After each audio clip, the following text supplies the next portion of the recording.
स्वागत है आप सभी का इस वीडियो में। तो आज के इस वीडियो में हम लोग देखने वाले हैं फिजिक्स के 100 एमसीक्यू क्वेश्चन, जो कि आगामी आपके सीजीपीएससी, प्रयोगशाला परिचारक या जो भी एग्ज़ाम होंगे जिसमें साइंस सिलेबस में रहेगा, उन सब के लिए जो है बहुत ज़्यादा जो है ये इम्पॉर्टेंट है। अभी वर्तमान में व्यापम के पैटर्न में जिस तरीके से क्वेश्चन पूछा जा रहा है बिल्कुल उसी पर आधारित है। यहाँ पर 100 क्वेश्चन हम लोग सॉल्व करेंगे, लेकिन ये जो 100 क्वेश्चन है इसमें आप देखिएगा क्वेश्चन में जैसे जैसे आगे बढ़ते जाएंगे आपको क्वेश्चन देख के मज़ा आएगा। बहुत अच्छे अच्छे क्वेश्चन मैंने सेलेक्ट करके इसमें डाले हुए हैं। ये जो 100 क्वेश्चन, ये 100 क्वेश्चन जो है 300 क्वेश्चन के बराबर हैं, क्योंकि इसमें बहुत सारे कूट वाले क्वेश्चन है, स्टेटमेंट वाले क्वेश्चन है, ट्रू फॉल्स वाले क्वेश्चन है, असर्शन रीजन वाले क्वेश्चन है। तो बिल्कुल अच्छे से जो है तैयारी करिए अपना, और ये वीडियो को अंत तक जरूर देखिएगा। चलिए देखते हैं। पहला क्वेश्चन है, नीचे दिए गए में से कौन सा प्रकृति का मौलिक बल नहीं है। मतलब हम लोग जो है 4 फंडामेंटल फोर्सेस के बारे में पढ़ते हैं, तो उसमें से एक कौन सा जो है फंडामेंटल फोर्स नहीं है। देखिए, ग्रेविटेशनल फोर्स जो है ये एक फंडामेंटल फोर्स है, इलेक्ट्रोमैग्नेटिक ये भी फंडामेंटल फोर्स है, फ्रिक्शनल फोर्स जो है ये हमारा जो है नहीं है, ये एक जो है आपका फंडामेंटल फोर्स नहीं है। तो इसका सही आंसर क्या हो जाएगा? ऑप्शन नंबर सी जो है इसका सही आंसर हो जाएगा। जबकि तीसरा कौन सा हो गया आपका? स्ट्रॉन्ग न्यूक्लियर फोर्स, और चौथा फंडामेंटल फोर्स कौन हो गया? Weak nuclear force. ये 4 फंडामेंटल फोर्सेस जो हैं होते हैं। चलिए सेकेंड क्वेश्चन देखते हैं। सेकेंड क्वेश्चन है, 25 डिग्री सेल्सियस पर शुद्ध जल का पीएच मान कितना होता है? 0, 7, 14, 10। तो देखिए 25 डिग्री सेल्सियस पर जो प्योर वाटर होता है उसका जो पीएच मान होता है वो कितना होता है? 7 होता है। पीएच मान अगर 7, इसका मतलब क्या है कि वो ना तो एसिडिक है, ना ही वो बेसिक है, ना अम्ल है, ना वो क्या है? क्षार है। मतलब वो कैसा है? न्यूट्रल है। तो बी इसका सही आंसर जो है हो जाएगा। चलिए आगे बढ़ते हैं अगले क्वेश्चन पर। देखिए नेक्स्ट क्वेश्चन है हमारे पास, गुरुत्वाकर्षण स्थिरांक जी का मान क्या है? देखिए जब हम लोग न्यूटन का गुरुत्वाकर्षण नियम पढ़ते हैं, थोड़ा सा एक बार रिवाइज कर लेते हैं। न्यूटन का गुरुत्वाकर्षण नियम क्या बोलता है कि अगर हमारे पास कोई भी 2 बॉडी हैं, अगर इसका मास है m1 और यहां पर दूसरी बॉडी है इसका मास है m2, और दोनों के बीच की जो दूरी है वो कितना है? d। तो इन दोनों फोर्सेस पर या इन दोनों बॉडी पर लगने वाला जो फोर्स होता है F, वो किसके बराबर होता है? m1 m2 अपॉन में डिस्टेंस के स्क्वायर के। मतलब इसको और अगर सिंप्लीफाई में करूं तो force is directly proportional to the product of masses, मतलब दोनों के द्रव्यमान के गुणनखंड के अनुक्रमानुपाती होता है, और उनके बीच की दूरी के क्या होता है? मतलब व्युत्क्रमानुपाती जो है होता है। तो इसी को जब हम लोग मिलाते हैं तो यहां पर हमें एक कांस्टेंट लगाना पड़ता है, और इस कांस्टेंट को क्या बोलते हैं? जी बोलते हैं। आपने पढ़ा होगा, ठीक है। F is directly proportional to m1 m2 upon में डी स्क्वायर। फिर इस प्रोपोर्शनलिटी को हटाने के लिए यहां पर हम लोग क्या लगाते हैं? इक्वल साइन जो है लगाते हैं। तो अब देखिए यहां से जी का मान हमें निकालना है। तो जी का मान अगर हम लोगों को निकालना है तो यहां से हम लोग क्या करते हैं? इसका यूनिट निकालते हैं कि किसका यूनिट क्या क्या होता है। तो देखो अगर जी की वैल्यू हमको चाहिए तो जी को एक साइड रखते हैं, बाकी सबको अलग अलग कर देते हैं। तो फोर्स मतलब बल का जो इकाई होता है वो कितना होता है? न्यूटन होता है। दूरी ये डी जो है इसको जाकर क्या करेगा? गुणा करेगा ना, मल्टीप्लाई करेगा ना। तो दूरी हमेशा मीटर में ली जाती है, तो मीटर की पावर में कितना हो जाएगा? 2 हो जाएगा, इज इक्वल टू जी। और मास कितना हो जाएगा? केजी इंटू केजी, मतलब केजी का स्क्वायर। तो यहां से जी की वैल्यू कितनी आएगी? देखो, न्यूटन मीटर स्क्वायर पर केजी स्क्वायर। तो ये इसका क्या हो जाएगा? यूनिट हो जाएगा। ठीक, इस फॉर्मूला के बेसिस पर आपको और भी क्वेश्चंस मिल सकते हैं। जैसे आपको पता है कि इनके बीच का डिस्टेंस जो है वो कितना होता है? इनवर्सली प्रोपोर्शनल व्युत्क्रमानुपाती होता है। अगर आपको ऐसा कोई प्रश्न पूछ देता है कि 2 बॉडीज या 2 पिंड के बीच की दूरी को दुगुना कर दिया जाए तो उनके बीच में लगने वाला गुरुत्वाकर्षण बल कितना हो जाएगा? तो आप देखो, अगर यहां पर आप इसको डबल कर रहे हो तो यहां पर आपको क्या करना पड़ेगा? इसको जो है 2 करना पड़ेगा। तो डबल के दिए तो यह होगा 2d का स्क्वायर। तो 2d का स्क्वायर करेंगे तो ये ऊपर होकर कितना होगा? 4d स्क्वायर होगा कि नहीं? मतलब फोर्स जो है दोनों के बीच में लगने वाला जो बल है अब वो कितना हो जाएगा? 1/4 हो जाएगा पहले के मुकाबले में। ठीक, तो यहां से भी आपको क्वेश्चन देखने को जो है मिल सकता है न्यूटन के गुरुत्वाकर्षण नियम से। चलिए आगे बढ़ते हैं। देखिए अगला क्वेश्चन है हमारे पास, इसी तरीके का मिलता जुलता क्वेश्चन अभी जो है जेई के एग्जाम में जो है क्या बोलते हैं आबकारी आरक्षक की भर्ती परीक्षा में जो है आया था। उसमें बोला गया था कि भूपर पट्टी में सबसे ज्यादा कौन मौजूद है। तो भूपर पट्टी में अगर बोलेगा अर्थ के क्रस्ट पर बोलेगा तो ऑक्सीजन है, लेकिन यहां पर पूछा है देखो ब्रह्मांड में सबसे प्रचुर तत्व कौन सा है। तो ब्रह्मांड में जो सबसे ज्यादा जो प्रचुर तत्व है वो है आपका हाइड्रोजन। ठीक है, तो हाइड्रोजन जो है क्या है ब्रह्मांड में जो है सबसे ज्यादा मौजूद है। आगे देखते हैं अगला क्वेश्चन। अगला क्वेश्चन है हमारे पास, कौन सा विटामिन सूर्य का विटामिन कहा जाता है। Vitamin A, vitamin 112, vitamin C, vitamin D. तो आप सबको मालूम है कि हम लोग जो है ठंडी के दिनों में क्या करते हैं, धूप में जाके बैठे रहते हैं और हम लोग क्या बोलते हैं कि विटामिन डी ले रहे हैं करके। ठीक है, तो सूर्य के प्रकाश से विटामिन डी नहीं मिलता है, लेकिन विटामिन डी हमारे शरीर में बनने में वो सहायक होता है। तो इसीलिए जो है सूर्य का विटामिन कहा जाता है किसको, विटामिन डी को जो है कहा जाता है। ठीक है, चलिए आगे बढ़ते हैं अगले क्वेश्चन पे। अगला क्वेश्चन है हमारे पास, देखो एक ठोस को सीधे गैस में परिवर्तित करने की प्रक्रिया को क्या कहा जाता है। ठीक है, क्वेश्चन देखो, क्वेश्चन ये पूछा गया है कि एक ठोस को सीधे गैस में परिवर्तित करने की प्रक्रिया को क्या कहते हैं। Option A condensation, option B sublimation, option C evaporation, option D freezing. देखिए इसमें जो है ना आप ऑप्शन में इंग्लिश को पढ़ेंगे तो ज्यादा अच्छे से समझ में आएगा।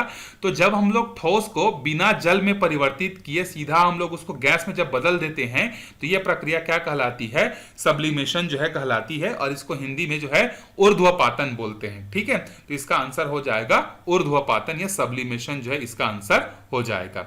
चलिए आगे बढ़ते हैं। देखिए अगला क्वेश्चन है हमारे पास, निम्न में से कौन ग्रीन हाउस गैसेस हैं।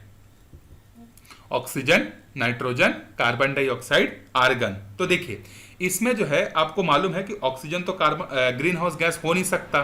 ठीक, नाइट्रोजन भी नहीं हो सकता, कार्बन डाइऑक्साइड जो है ये हमारा क्या है, ये ग्रीन हाउस गैस है। ठीक, इसके अलावा और कौन कौन सी गैसेस होती हैं जो कार्बन मतलब ग्रीन हाउस होती हैं। तो आंसर है, एक तो आप ध्यान में रखिएगा मीथेन जो है, ये मीथेन आपका ग्रीन हाउस गैस हो गया। नाइट्रस ऑक्साइड, ठीक है, नाइट्रस ऑक्साइड NOx लिख दे रहा हूं मैं, नाइट्रस ऑक्साइड। उसके अलावा जो है ओजोन, O3 ओजोन जिसको हम लोग बोलते हैं, और अगला है जल वाष्प। ये जो है 4-5 ऐसे हैं जो कि ग्रीन हाउस गैस का काम करते हैं। तो इनका नाम भी याद रखिएगा, कार्बन डाइऑक्साइड पहला हो गया, मीथेन हो गया, नाइट्रस ऑक्साइड हो गया, ओजोन हो गया और जल वाष्प हो गया। ठीक है, चलिए आगे बढ़ते हैं अगले क्वेश्चन पे। देखिए अगला क्वेश्चन है हमारे पास, कथन दिया है गुरुत्वाकर्षण एक सार्वत्रिक बल है। मतलब क्या दुनिया के हर जगह पर गुरुत्वाकर्षण लगता है क्या, पहला कथन ये बोल रहा है। दूसरा कथन है यह केवल पृथ्वी पर लागू होता है। तो देखिए इसमें जो है पहला कथन सही है और दूसरा कथन क्या है, गलत है। न्यूटन ने यह बताया था कि कोई भी वस्तु जिसके पास अगर द्रव्यमान है तो वो गुरुत्वाकर्षण बल लगा सकता है। ठीक है, तो यहां पर जो है गुरुत्वाकर्षण का बल हर जगह लगता है। तो गुरुत्वाकर्षण ऐसा नहीं कि सिर्फ पृथ्वी पर लगता है, ये यूनिवर्स के हर जगह पर जो है लग सकता है। जैसे चंद्रमा पर हम लोग जाते हैं, तो चंद्रमा पर जब हम लोग जाते हैं तो हमारे पृथ्वी में जितना गुरुत्वाकर्षण है ना, उसका 1/6वां भाग या 1/6वां गुरुत्वाकर्षण कहां पर है, चंद्रमा में है। तो वहां पर भी चंद्रमा में भी है। ठीक है, अगर स्पेस में जाते हैं तो वहां भले ही नहीं, लेकिन बाकी जगहों पर जो है क्या है, गुरुत्वाकर्षण बल जो है यूनिवर्सल है। तो पहला स्टेटमेंट सही है, दूसरा स्टेटमेंट क्या हो जाएगा, गलत हो जाएगा। चलिए आगे बढ़ते हैं। देखिए अगला क्वेश्चन, किसी वस्तु की चाल को बढ़ाने हेतु क्या चाहिए, ऋणात्मक त्वरण, स्थिर बल, धनात्मक त्वरण, कोई नहीं। त्वरण का मतलब होता है एक्सेलरेशन। अगर इंग्लिश मीडियम वाले देख रहे होंगे तो यहां पर इसको मैं लिख देता हूं, इसका मतलब है नेगेटिव एक्सेलरेशन चाहिए क्या, कांस्टेंट फोर्स चाहिए क्या, या एक्सेलरेशन हमारा पॉजिटिव होना चाहिए क्या, या इनमें से कोई नहीं। तो अगर किसी भी ऑब्जेक्ट की स्पीड को आपको अगर कंटिन्यूअसली बढ़ाना है तो उस समय आपको क्या करना पड़ेगा, पॉजिटिव एक्सेलरेशन जो है आपको देना पड़ेगा। ठीक है, क्योंकि किसी भी बॉडी पे आप जितना ज्यादा फोर्स लगाएंगे वो बॉडी क्या होगी, उतनी ही तेजी से मूव करेगी। और याद करिए न्यूटन के सेकेंड लॉ से फोर्स का फॉर्मूला क्या होता है, मास इंटू एक्सेलरेशन, मतलब द्रव्यमान गुणित त्वरण। तो किसी भी वस्तु का द्रव्यमान तो फिक्स है, तो बदलेगा कौन, त्वरण। तो जितना ज्यादा त्वरण होगा उतना ज्यादा बल लगेगा और उतना ज्यादा उसकी क्या होगी, गति होगी। तो यहां पर सी इसका सही आंसर हो जाएगा। चलिए आगे बढ़ते हैं। देखिए पहला कथन है विद्युत धारा सदैव उच्च से निम्न वोल्टेज की ओर बहती है। दूसरा कथन है इलेक्ट्रॉन विपरीत दिशा में चलते हैं। दोनों सही हैं, पहला सही दूसरा गलत, पहला गलत दूसरा सही, दोनों गलत। तो पहला स्टेटमेंट बिल्कुल सही है। वोल्टेज मतलब जो करंट होता है वो हमेशा क्या होता है, हाई वोल्टेज से जो है क्या किया जाता है, लो वोल्टेज की तरफ जाता है। और जो करंट के फ्लो होने का डायरेक्शन होता है उसके अपोजिट डायरेक्शन में कौन फ्लो होता है, इलेक्ट्रॉन फ्लो होता है। तो ये भी आपका सही है। तो दोनों स्टेटमेंट आपका सही है। याद रखिएगा, विद्युत धारा हमेशा जो है उच्च वोल्टेज से निम्न वोल्टेज की ओर जाता है, और जिस डायरेक्शन में जो है क्या होता है, विद्युत धारा बहता है, उसके विपरीत में कौन बहता है, इलेक्ट्रॉन चलता है। तो यहां पर इसका सही आंसर ए जो है हो जाएगा। चलिए आगे बढ़ते हैं अगले क्वेश्चन पर। देखिए कथन है प्रकाश की गति सबसे अधिक निर्वात में होती है। कथन 2, निर्वात में कोई कण नहीं होता। तो बिल्कुल सही है भाई, प्रकाश की जो गति है ये सबसे ज्यादा वैक्यूम में ही तो होती है। निर्वात का मतलब होता है वैक्यूम, तो वैक्यूम में ही सबसे ज्यादा होती है। और लगभग कितनी होती है, 3 × 10⁸ मीटर पर सेकेंड, इतनी स्पीड होती है। निर्वात में कोई कण नहीं होता, बिल्कुल है, इसी कारण से उसके स्पीड में कोई डिफरेंस नहीं आता है। ठीक है, तो ये आपका दूसरा स्टेटमेंट भी क्या है, सही है। तो 1 और 2 दोनों हमारे क्या हो जाएंगे, सही हो जाएंगे। ठीक है, चलिए आगे बढ़ते हैं, अगले क्वेश्चन पे चलते हैं। देखिए विद्युत धारा चुंबकीय क्षेत्र उत्पन्न करती है, और ये आपका कथन है। कारण क्या है, चुंबकीय क्षेत्र केवल स्थायी चुंबक से उत्पन्न होता है। देखिए जब विद्युत धारा प्रवाहित होती है तो उसके चारों तरफ क्या होता है, चुंबकीय क्षेत्र उत्पन्न होता है। यह बात आपका बिल्कुल सही है। जब हम लोग किसी कंडक्टर में क्या करते हैं, विद्युत धारा प्रवाहित करते हैं, तो इसके चारों तरफ जो है हम लोगों को क्या देखने को मिलता है, चुंबकीय क्षेत्र देखने को जो है मिलता है। ठीक है, तो पहला स्टेटमेंट सही है। चुंबकीय क्षेत्र केवल स्थायी चुंबक से उत्पन्न हो सकता है क्या, गलत। स्थायी चुंबक से ही चुंबकीय क्षेत्र उत्पन्न होगा ऐसा कोई जरूरी नहीं है। हम लोग जो है विद्युत धारा प्रवाहित करके भी क्या कर सकते हैं, चुंबकीय क्षेत्र जो है उत्पन्न जो है कर सकते हैं। तो दूसरा स्टेटमेंट आपका गलत है। तो कथन आपका सही है और कारण आपका क्या हो जाएगा, गलत हो जाएगा। तो इस चीज का ध्यान रखिएगा। आगे बढ़ते हैं। देखिए विद्युत क्षेत्र में बल किसके अनुपाती होता है, आवेश के मान के, दूरी के वर्ग के, समय के, आवेश के घन के। तो देखिए जब हम लोग विद्युत क्षेत्र में बल की बात करते हैं तो बल का फॉर्मूला होता है Q × E। Q × E का मतलब होता है, Q मतलब होता है आवेश और E मतलब होता है विद्युत क्षेत्र। तो जो बल है वो दो चीजों पर निर्भर करता है, एक तो आवेश पर और दूसरा विद्युत क्षेत्र की तीव्रता पर। तो देखिए यहां पर विद्युत क्षेत्र की तीव्रता तो ऑप्शन में नहीं है, इसलिए खत्म हो जाएगा। तो विद्युत क्षेत्र में जो बल का मान है वो किस पर निर्भर करता है, आवेश के मान पर जो है निर्भर करता है। ठीक है, तो इस चीज को ध्यान रखिएगा। यहां से विद्युत क्षेत्र की तीव्रता का जो है आपका वो भी पूछ सकता है, इसका इकाई क्या होता है। तो देखो F बराबर क्या होता है, Q × E।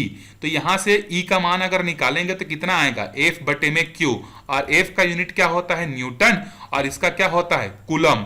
तो विद्युत क्षेत्र की तीव्रता का इकाई अगर पूछेगा तो न्यूटन प्रति कूलम होता है। ठीक, तो आप कोई भी फॉर्मूला अगर पढ़ रहे हैं तो उसको इस तरीके से डिराइव करने भी आपको आना चाहिए। इसके बाद इसका विमीय सूत्र क्या होता है ये भी आपको पता होना चाहिए। ठीक है, विमीय सूत्र जिसको इंग्लिश में बोलते हैं डायमेंशनल फॉर्मूला। तो अगर आप कोई भी फिजिक्स में पढ़ रहे हैं, ठीक, तो उसमें आपको कुछ चीजें याद रखनी है। पहला आपको ध्यान रखना है उसका इकाई क्या है, ठीक, दूसरा उसका विमीय सूत्र क्या होता है, तीसरा आपको याद रखना है कि जो भी आप पढ़ रहे हैं वो सदिश राशि है कि अदिश राशि है, स्केलर क्वांटिटी है कि वेक्टर क्वांटिटी है। ठीक है, तब आपसे क्वेश्चन बनेंगे। तो अगर मैं आपसे बोलूं कि चलिए इसका विमीय सूत्र निकाल के बताइए, चलिए कमेंट करके बताना इसका डायमेंशनल फॉर्मूला जो है क्या होगा, आप लोग निकाल के बताना। चलिए आगे बढ़ते हैं। देखिए अगला क्वेश्चन है किसी वस्तु की त्वरण का एसआई मात्रक है। तो त्वरण मतलब क्या होता है, एक्सेलरेशन। एक्सेलरेशन मतलब क्या होता है, change in speed with respect to time. तो स्पीड का क्या होता है, मीटर पर सेकेंड, और एक और टाइम नीचे आएगा तो सेकेंड हो जाएगा। तो इसका यूनिट क्या हो जाएगा, मीटर पर सेकेंड स्क्वायर। तो एक्सेलरेशन का यूनिट क्या होता है, मीटर पर सेकेंड स्क्वायर होता है। अगर हम लोग इसके डायमेंशनल फॉर्मूला की बात करें तो मीटर, मीटर मतलब क्या आएगा, लेंथ।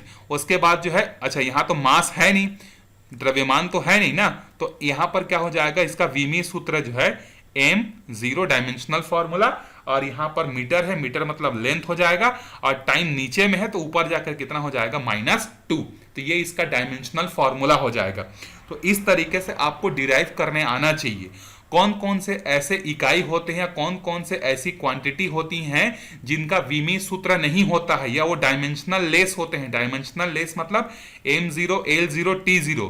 चलिए 2-3 क्वांटिटीज ऐसी होती हैं जो कि डायमेंशनल लेस होती हैं। तो कौन कौन सी ऐसी क्वांटिटी हैं जो डायमेंशनल लेस होती हैं, ठीक। तो देखिए यहां पर ये भी पूछा हुआ था पीएससी में, एक बार याद करिए 2023 से 2024 के पीएससी में जो है पूछा हुआ था कि कौन कौन, मतलब एक दिया हुआ था, कोई याद नहीं आ रहा एग्जैक्ट क्वेश्चन, इसका डायमेंशनल फॉर्मूला क्या होगा ये पूछा हुआ था, ठीक। तो यहां पर मैं आपको बता देता हूं, जैसे एक तो हो गया आपका एंगल, जो एंगल होता है वो डायमेंशनल लेस होता है, विमीय सूत्र। एंगल मतलब होता है हिंदी में कोण, तो कोण का कोई विमीय सूत्र जो है नहीं होता है। उसके बाद जो है सापेक्ष क्या बोलते हैं, डेंसिटी या रिलेटिव डेंसिटी, हिंदी में थोड़ा नाम याद नहीं आता है, थोड़ा सा देख लीजिएगा। अगला है रिलेटिव डेंसिटी, सापेक्ष घनत्व जिसको हम लोग बोलेंगे, ठीक।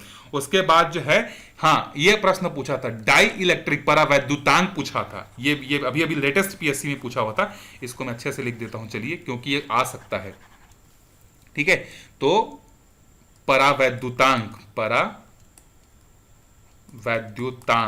जिसको डाई इलेक्ट्रिक कांस्टेंट बोलते हैं, इंग्लिश में क्या बोलते हैं, डाई इलेक्ट्रिक कांस्टेंट बोलते हैं। ये पूछा हुआ था पीएससी में, डाई इलेक्ट्रिक कांस्टेंट ये होता है आपका dimensional less, m0 l0 t0।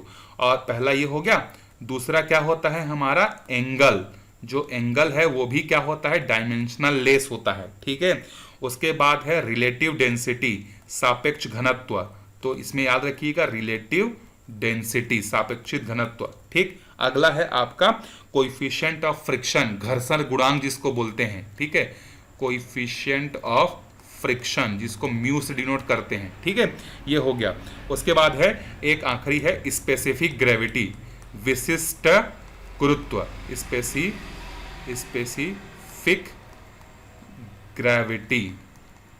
तो ये 4-5 ऐसे चीजें होती हैं जो कि क्या होती हैं, विमीय, इनका विमा क्या होता है, कुछ नहीं होता, m0 l0 t होता है, डायमेंशनल लेस है, विमाहीन राशियां होती हैं ये, ठीक है। तो इस चीज का ध्यान रखिएगा, यहां से भी क्वेश्चन आ सकता है। चलिए आगे बढ़ते हैं। देखिए यदि एक वस्तु पर 5 न्यूटन का बल और 3 न्यूटन का बल विपरीत दिशाओं में कार्य करते हैं तो कुल बल होगा। देखिए मान लेते हैं कि ये हमारे पास जो है क्या है, एक वस्तु है, और इस वस्तु पर जो है एक तरफ से मान लेते हैं कि इधर से कितना न्यूटन का बल लग रहा है, 5 न्यूटन का, और इधर से कितना न्यूटन का बल लग रहा है, 3 न्यूटन का। तो देखिए जो नेट फोर्स होता है, जो कुल बल जो होता है वो क्या होता है, एक दिशा में लगने वाले सारे बलों का योग माइनस दूसरी दिशा में लगने वाले सारे बलों का योग होता है। तो अगर इधर वाले बल को हम धनात्मक ले लेते हैं, इधर वाले बल को ऋणात्मक ले लेते हैं, तो इस दिशा में लगने वाले बल कितना है 5, और विपरीत दिशा में लगने वाले कितना है 3, तो कितना बचा 2 न्यूटन। तो 2 न्यूटन जो है क्या हो जाएगा, इसका कुल बल हो जाएगा, ठीक। और अगर ये पूछता इसी में कि ये वस्तु जो है किस दिशा की ओर गति करता, तो 2 न्यूटन का बल जो है किधर एक्स्ट्रा है, लेफ्ट से राइट कि राइट से लेफ्ट, तो आंसर है लेफ्ट से राइट। तो ये वस्तु जो है लेफ्ट से राइट की तरफ जो है क्या करता, मूव करेगा या चलेगा। तो नेट फोर्स कैसे निकालते हैं, एक डायरेक्शन में जितने भी फोर्सेस हैं उसका समेशन माइनस दूसरे डायरेक्शन में जितने भी फोर्सेस हैं उसका समेशन। जैसे मान लो यहां पर तो एक ही फोर्स दिया है, अब मान लेते हैं कि इसको समझने के लिए मैं थोड़ा सा इसमें और फोर्सेस लगा देता हूं, और उसके बाद इसका नेट फोर्स का कैलकुलेशन करते हैं। अगर हम लोग देखो, चलो एक तो 5 न्यूटन का बल लग रहा है, एक और मैं इसमें लगा देता हूं मान लो 10 न्यूटन का, और इधर से एक और लगा देता हूं मैं कितना 12 न्यूटन का, ठीक। तो या फिर एक काम करते हैं 10 न्यूटन का भी इधर से लगा देते हैं, और इधर एक और न्यूटन का बल लगाते हैं 2 न्यूटन का। तो अब मैं पूछूं कि इसमें नेट फोर्स कितना होगा, तो F बराबर नेट फोर्स कैसे निकालेंगे हम लोग। देखो इस दिशा में लगने वाले कितने न्यूटन के बल हैं, एक तो 10 न्यूटन का है, एक तो 2 न्यूटन का है, एक तो 5 न्यूटन का है। इसको जोड़ेंगे और इधर वाले से क्या करेंगे, इधर वाले को भी जोड़ के उससे घटा देंगे। तो 15 और 2 कितना हो गया 17 और ये हो गया 13। तो इस समय नेट फोर्स कितना आएगा 4 न्यूटन आएगा। इस तरीके से गणना करते हैं। चलिए आगे बढ़ते हैं अगले प्रश्न पर। देखिए यदि किसी वस्तु का द्रव्यमान 2 किलोग्राम है और उस पर 4 न्यूटन का बल लगता है तो त्वरण कितना होगा। तो याद करिए न्यूटन के गति का द्वितीय नियम F बराबर क्या होता है, द्रव्यमान गुणित त्वरण। तो यहां से अगर आप त्वरण निकालेंगे तो कितना आ जाएगा F बटे में m। तो बल कितने का लग रहा है 4 न्यूटन का, द्रव्यमान कितना है 2 kg का। तो जब इसको हल करेंगे तो इसका इकाई कितना हो जाएगा, तो त्वरण का इकाई अभी बताया था मीटर पर सेकेंड स्क्वायर। तो इसका आंसर हो जाएगा 2 मीटर प्रति सेकेंड की घात में 2 या प्रति सेकेंड स्क्वायर हो जाएगा। ठीक है, चलिए अब आगे देखते हैं। ध्वनि की गति को निम्न माध्यमों में व्यवस्थित कीजिए अधिकतम से न्यूनतम। मतलब ध्वनि सबसे ज्यादा किसमें तेज गति से चलता है, स्टील में, जल में कि वायु में। तो ये देखिए ये आपका क्या है, स्टील एक तरीके से कहा जाए पदार्थ की प्रकृति के आधार पर ये ठोस है, ये क्या है आपका द्रव है, और ये क्या है आपका गैस है। तो सबसे ज्यादा जो ध्वनि गति करती है वो किसमें करती है, ठोस में, फिर उसके बाद द्रव में, फिर उसके बाद किसमें करती है, गैस में। क्योंकि ध्वनि को जो है एक जगह से दूसरे जगह जाने के लिए माध्यम की आवश्यकता होती है। तो इसीलिए इसका सही आंसर क्या हो जाएगा, ऑप्शन नंबर ए। याद करिए पुरानी फिल्मों में जब हीरो और हीरोइन क्या होते हैं, कहीं पर भाग जाते हैं, भगते रहते हैं और जंगल में फंस जाते हैं, तो उनको हीरो क्या करता है, हीरोगिरी दिखाने के लिए ट्रेन की पटरी पर जो है कान रखता है और सुनता है कि ट्रेन आ रहा है कि नहीं, याद होगा। ठीक है, तो उससे याद रखिएगा कि सॉलिड में जो है क्या होता है, ध्वनि की गति सबसे ज्यादा होती है, फिर उसके बाद द्रव में होती है, फिर उसके बाद किस में होती है, गैस में जो है होती है। चलिए आगे बढ़ते हैं अगले प्रश्न पर। देखिए विद्युत चालन की क्षमता के अनुसार धातुओं को व्यवस्थित करें। मतलब किसमें सबसे अच्छे तरीके से जो है विद्युत धारा प्रवाहित हो सकती है। तो सबसे अच्छा कंडक्टर जो होता है वो कौन होता है, चांदी होता है, सिल्वर, सिल्वर के बाद कॉपर, कॉपर के बाद गोल्ड। तो इसमें पहला ऑप्शन जो है हो जाएगा। ठीक है, तो कंडक्टिविटी सिल्वर की सबसे अच्छी होती है। चलिए आगे बढ़ते हैं अगले क्वेश्चन पर। देखिए यदि धारा 2 एम्पियर है और प्रतिरोध 5 ओम है तो विभवांतर कितना होगा। तो याद करिए ओम्स लॉ क्या बोलता है कि यदि किसी वस्तु का तापमान अगर स्थिर है, अगर उसके फिजिकल कंडीशन चेंज नहीं हो रहे हैं, तो उस समय उसने क्या किया था, वोल्टेज और करंट में एक रिश्ता बताया था, और उन्होंने बताया था कि जो वोल्टेज होता है वो सीधा सीधा डायरेक्टली प्रोपोर्शनल होता है किसके, करंट के। जब इसको हम लोग इक्वल में बदलते हैं तो यहां हमें एक कांस्टेंट लगाना पड़ता है, और इस कांस्टेंट को हम लोग बोलते हैं रेजिस्टेंस बोलते हैं। तो अभी देखिए हमारे पास करंट का मान है 2 और रेजिस्टेंस है 5, तो कितना हो जाएगा, ये 10 वोल्ट हो जाएगा। तो आंसर हो जाएगा इसका बी। तो ये ओम्स लॉ भी याद रखिए, ओम का नियम, ओम के नियम से क्वेश्चन आपको मिल सकता है। इसका ग्राफ कैसे बनता है, इस तरीके से वोल्टेज और इधर करंट, और यहां पर इस तरीके से 2 ग्राफ दे देगा, और ग्राफ से रिलेटेड आपको पूछेगा कि किसका वोल्टेज कम है, किसका वोल्टेज ज्यादा है, या किसका रेजिस्टेंस कम है, किसका रेजिस्टेंस ज्यादा है। ऐसा भी क्वेश्चन जो है वो पूछ सकता है। ठीक है, तो जिसका स्लोप ज्यादा होता है, किसका स्लोप कम होता है, ये भी ध्यान रखिएगा। आगे के क्वेश्चन में आएगा तो मैं बताऊंगा।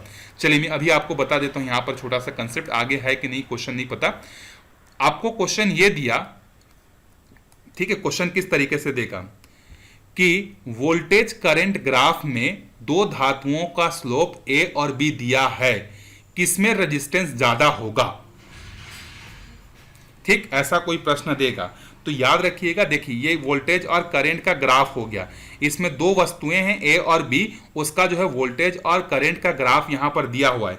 इस ग्राफ के बेसिस पर आपको बताना है कि जो है किसका जो रेजिस्टेंस है वो ज्यादा है। ठीक, क्योंकि यहां से देखो रेजिस्टेंस का मान जब आप निकालेंगे तो रेजिस्टेंस का मान कितना आएगा, वोल्टेज बटे में करंट आएगा। ठीक, तो यहां से आपको एक और इंफॉर्मेशन मैं आपको बता देता हूं, वी आई ग्राफ से किसकी जानकारी मिलती है। अगर पूछेगा कि वी आई ग्राफ से किसकी जानकारी मिलती है, तो रेजिस्टेंस की जानकारी जो है मिलती है। ठीक, तो किसका यहां पर जो है देखिए किसका रेजिस्टेंस ज्यादा है, ठीक, तो ऐसा कोई प्रश्न पूछता है तो जिसका स्लोप जितना ज्यादा होगा उसका रेजिस्टेंस क्या होगा, उतना ही जो है होता है।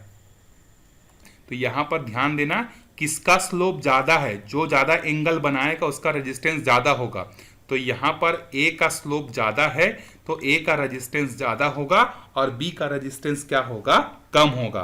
तो मोर स्लोप मोर रेजिस्टेंस, इस बात को ध्यान में रखिएगा, ऐसा क्वेश्चन आपको पूछा जा सकता है।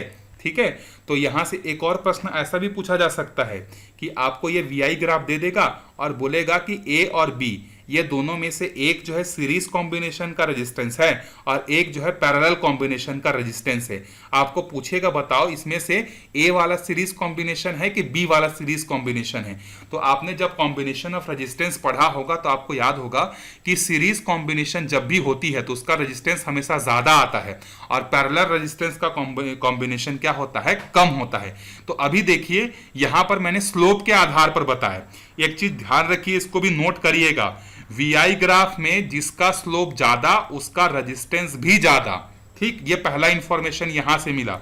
दूसरा, इसी क्वेश्चन को ऐसा पूछ देता कि बताओ भाई ए और बी में से कौन सीरीज कॉम्बिनेशन में है, कौन पैरेलल कॉम्बिनेशन में है। तो सीरीज कॉम्बिनेशन में हमेशा जो है, जिसको हम लोग श्रेणी क्रम बोलते हैं, श्रेणी क्रम और समांतर क्रम ना, तो जिसका रेजिस्टेंस ज्यादा है, जिसका प्रतिरोध ज्यादा है, वो हमेशा श्रेणी क्रम में होगा। तो ए जो है ये हमारा कौन से होगा, सीरीज कॉम्बिनेशन में होगा और बी वाला किस में होगा, पैरेलल कॉम्बिनेशन में जो है होगा। इस चीज का ध्यान रखिए, यहां पर मैंने बहुत सारा इंफॉर्मेशन बता दिया है आपको। ठीक है, ओम्स लॉ पे एक बार रिकैप कर लेते हैं कि पहला तो मैंने आपको यह बताया कि वोल्टेज और करंट ग्राफ से हमें किसकी जानकारी मिलती है, या इसके स्लोप से, इसके ढाल से हमें किसकी जानकारी मिलती है। अगर ऐसा पूछा जाएगा तो किसकी जानकारी मिलती है, रेजिस्टेंस की, पहला। दूसरा, अगर वोल्टेज और करंट ग्राफ को हम लोग देख रहे हैं तो जिसका स्लोप जितना ज्यादा होगा उसका रेजिस्टेंस उतना ही ज्यादा जो है होने वाला है। ठीक है, तो यहां पर ए का रेजिस्टेंस ज्यादा है, तो नहीं, ए का स्लोप ज्यादा है इसीलिए ए का रेजिस्टेंस भी ज्यादा होगा, और बी का स्लोप थोड़ा सा कम है इसीलिए बी का रेजिस्टेंस कम होगा। दूसरा इंफॉर्मेशन ये हो गया।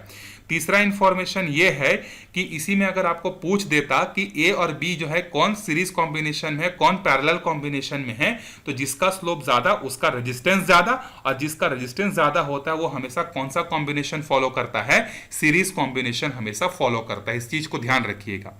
चलिए आगे बढ़ते हैं। देखिए अगला क्वेश्चन है, if the length of a wire is doubled and its cross sectional area is half, what happens to its resistance. देखिए क्वेश्चन मैं हिंदी और इंग्लिश दोनों में पढ़ दे रहा हूं, हिंदी में भी आपको दिख रहा है और इंग्लिश में भी आपको दिख रहा है।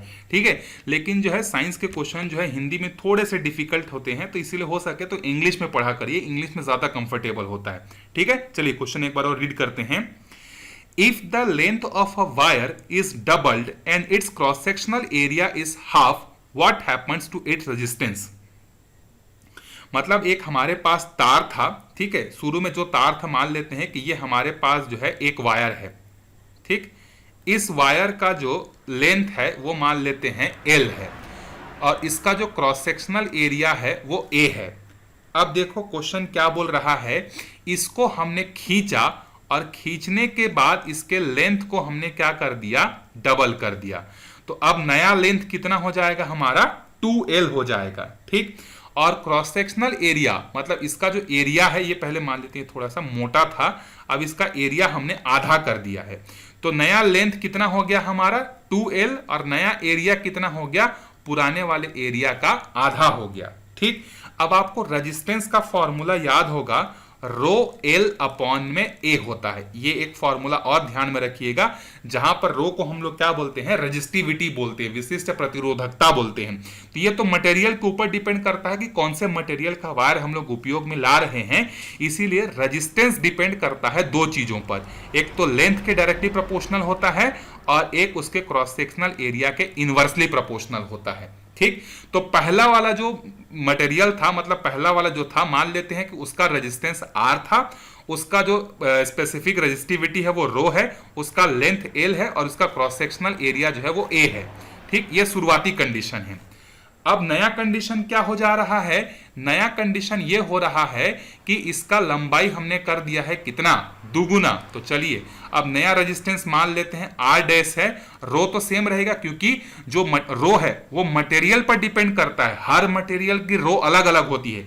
लेकिन यहां पर इस क्वेश्चन में मटेरियल को चेंज किया है क्या, नहीं, वस्तु के प्रकार को चेंज नहीं किया है, तो रो भी सेम रहेगा। लेकिन लेंथ जो है अब एल से कितना हो गया है, 2L हो गया है, और एरिया कितना हो गया है, पहले का आधा हो गया है। तो जब आप इसको हल करेंगे तो ये 2 ऊपर जाएगा और इस 2 के साथ गुणा हो जाएगा, तो 4 हो जाएगा, 4 रो L बटे में A। याद करिए ये कौन सा है, ये तो पुराना रेजिस्टेंस है ना।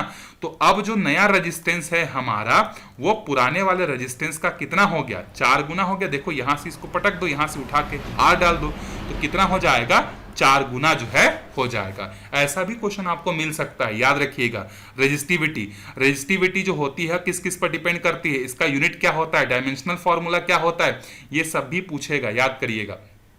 ठीक है, चलो यहां से मैं रो का जो है आपको बता देता हूं रेजिस्टिविटी का, कि इसका इकाई क्या होता है, इसका यूनिट क्या होता है। ठीक है, इसीलिए बोल रहा हूं कि ये जो मैराथन क्लास ये बहुत इंपॉर्टेंट है। आपने फिजिक्स में क्या क्या चीजें पढ़ी है, क्या क्या छोड़ी है, ये यहां से आपको सब चीज रिवाइज हो जाएगा। और ये पूरी कोशिश करूंगा कि एक क्वेश्चन में आपको अच्छे से सब चीजें डिटेल में जो है क्या करूं, बता दूं, ऊपर ऊपर ना बताऊं। ठीक है, तो अगर यहां से मुझे रो का यूनिट चाहिए तो रो का यूनिट कैसे निकलेगा, आर जो है आर के साथ जाकर ए मल्टीप्लाई हो जाएगा और नीचे में आ जाएगा एल। तो आर का क्या होता है, ओम होता है, एरिया का क्या होता है, मीटर स्क्वायर होता है, और लेंथ का क्या होता है, मीटर। तो 1 मीटर को काट दो तो यहां पर क्या हो जाएगा, ओम मीटर इसका यूनिट होता है, ध्यान रखिएगा। ठीक है, चलिए आगे बढ़ते हैं। Which quantity has the same unit as work, मतलब कार्य के समान मात्रक किस भौतिक राशि का है। ठीक है, क्वेश्चन फिर से पढ़ लेते हैं। Which quantity has the same unit as work, तो सबकी इकाई अलग अलग होती है, हमने पढ़ा है। तो वर्क का जो इकाई होता है वो क्या होता है, हमारा वर्क का जो है एसआई यूनिट जो होता है वो क्या होता है, जूल होता है। ठीक है, तो और किसका इकाई जूल होता है, तो आंसर है भाई एनर्जी का होता है। ठीक है, एनर्जी जो है, एनर्जी का यूनिट क्या होता है, जूल होता है। ठीक है, पावर का नहीं होता, पावर का क्या होता है, ये आपका वॉट होता है। ठीक है, मोमेंटम का क्या होता है, मास इनटू वेलोसिटी, तो मोमेंटम का जो है केजी मीटर पर सेकेंड स्क्वायर होता है। फोर्स का क्या होता है, न्यूटन होता है। एनर्जी का क्या होता है, जूल होता है। ठीक है, तो यहां पे ध्यान रखिएगा वर्क और एनर्जी दोनों का सेम होता है। चलिए आगे बढ़ते हैं, देखिए अगले क्वेश्चन पे। Which of the following is a vector quantity, यहां से एक बार आप जरूर देखिएगा कौन सी स्केलर क्वांटिटी है, कौन सी वेक्टर क्वांटिटी है, और फेमस जो क्वांटिटीज है उनका डायमेंशनल फॉर्मूला एक बार जरूर देखिएगा। यहां से आपको प्रयोगशाला परिचारक या किसी भी जिसमें साइंस का पेपर है उसमें पूछा जा सकता है। तो देखिए इसमें से कौन सी वेक्टर क्वांटिटी है, तो वेक्टर क्वांटिटी जो है यहां पर वर्क जो है, वर्क इज इक्वल टू क्या होता है, फोर्स इंटू डिस्प्लेसमेंट। एनर्जी तो आपका नहीं है, पावर भी आपका नहीं है, तो मोमेंटम जो है ये और ये दोनों में से कोई एक जो है हो सकता है। तो वर्क और मोमेंटम में कौन जो है वेक्टर क्वांटिटी है, तो ये 2 ऑप्शन तो हम लोग एलिमिनेट कर लिए। ठीक, तो यहां पर वर्क तो हो गया हमारा, नहीं, वर्क जो होता है फोर्स इंटू डिस्प्लेसमेंट होता है, डॉट प्रोडक्ट होता है, इसलिए ये भी नहीं होगा। तो सही आंसर है इसका मोमेंटम। मोमेंटम को हिंदी में क्या बोलते हैं, संवेग। तो संवेग जो है आपका एक सदिश राशि है, बाकी तीनों क्या है, अदिश राशि हैं। देखिए वर्क इज इक्वल टू क्या होता है, हमने पढ़ा है F into D, dot product होता है, और ये कॉस थीटा आता है। अगर यहीं पर ये क्रॉस प्रोडक्ट होता तो ये वेक्टर क्वांटिटी होता, लेकिन डॉट प्रोडक्ट के कारण ये स्केलर क्वांटिटी है। ठीक है, तो इसको ध्यान रखिएगा। चलिए आगे बढ़ते हैं। और पावर का फॉर्मूला क्या होता है, रेट ऑफ वर्क डन, तो पावर इज इक्वल टू होता है work done per unit time होता है। ठीक है, चलिए आगे बढ़ते हैं अगले क्वेश्चन पर। देखिए Which physical quantity remains constant in uniform circular motion, जब कोई वस्तु एक समान वृत्तीय गति करती है तो उसमें से कौन सी भौतिक राशि जो होती है वो बदलती नहीं है। तो देखिए स्पीड, वेलोसिटी, एक्सेलरेशन या डिस्प्लेसमेंट। ठीक है, याद करिए कौन सी क्वांटिटी होगी, थोड़ी देर वीडियो को पॉज कर लीजिए। Which physical quantity remains constant in uniform circular motion, speed को हम लोग बोलते हैं गति, वेलोसिटी को हम लोग बोलते हैं वेग। दोनों में अंतर क्या है, ये एक अदिश राशि और ये सदिश राशि है। एक्सीलरेशन को हम लोग बोलते हैं त्वरण, डिस्प्लेसमेंट को हम लोग बोलते हैं विस्थापन। ठीक है, तो इसका आंसर है, देखिए आपका वेलोसिटी भी बदल सकता है, क्योंकि वेलोसिटी जो है आपका क्या है, एक स्केलर क्वांटिटी नहीं है, वो वेक्टर क्वांटिटी है, डायरेक्शन चेंज होता है, तो इसीलिए ये भी बदलेगा, एक्सेलरेशन भी बदलेगा, डिस्प्लेसमेंट भी बदलेगा, लेकिन जो स्पीड है वो स्पीड आपका जो है नहीं बदलेगा, स्पीड आपका क्या रहेगा, सेम रहेगा। ठीक है, तो इसका आंसर हो जाएगा स्पीड हो जाएगा। चलिए एक डायमेंशनल फॉर्मूला का क्वेश्चन देखते हैं। What is the dimensional formula of force. अब अगर आपको फोर्स का डायमेंशनल फॉर्मूला याद नहीं है, आप 2 मिनट में निकाल सकते हो। कैसे? फोर्स का फॉर्मूला याद करो, क्या होता है, मास इंटू एक्सेलरेशन। अब मास का क्या होता है, केजी, और एक्सेलरेशन क्या होता है, मीटर पर सेकेंड स्क्वायर। तो केजी मतलब मास आ गया, मतलब एम आ गया। अब यहाँ पर मीटर, मीटर मतलब हो गया लेंथ, और सेकेंड ऊपर जाकर हो जाएगा टी टू द पावर -2। तो M L T to the power -2, ये हो गया आपका डायमेंशनल फॉर्मूला। आप ऐसे अगर आपको फॉर्मूला याद है ना, तो आप बड़े आराम से निकाल सकते हैं। ठीक, उसी तरीके से अगर मैं वर्क डन का बोलूं, वर्क डन का क्या होगा, तो फोर्स इंटू डिस्प्लेसमेंट। तो फोर्स का देखो अभी अभी हमने निकाला है, क्या है, एम है, एल है, टी की पावर -2 है, और डिस्प्लेसमेंट मतलब लेंथ आ जाएगा।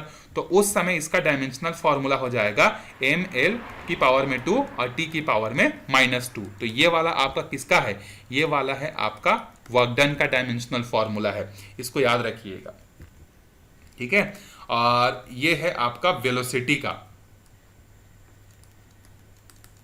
मीटर पर सेकंड, नहीं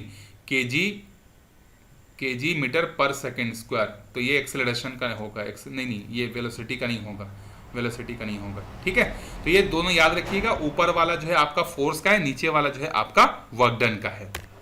ठीक है, चलिए आगे बढ़ते हैं अगले क्वेश्चन पर। देखिए, arrange the following electromagnetic waves in increasing order of wavelength. किसका इंक्रीजिंग, मतलब इंक्रीजिंग ऑर्डर में आपको अरेंज करना है वेवलेंथ, किसका कम होता है किसका ज्यादा होता है।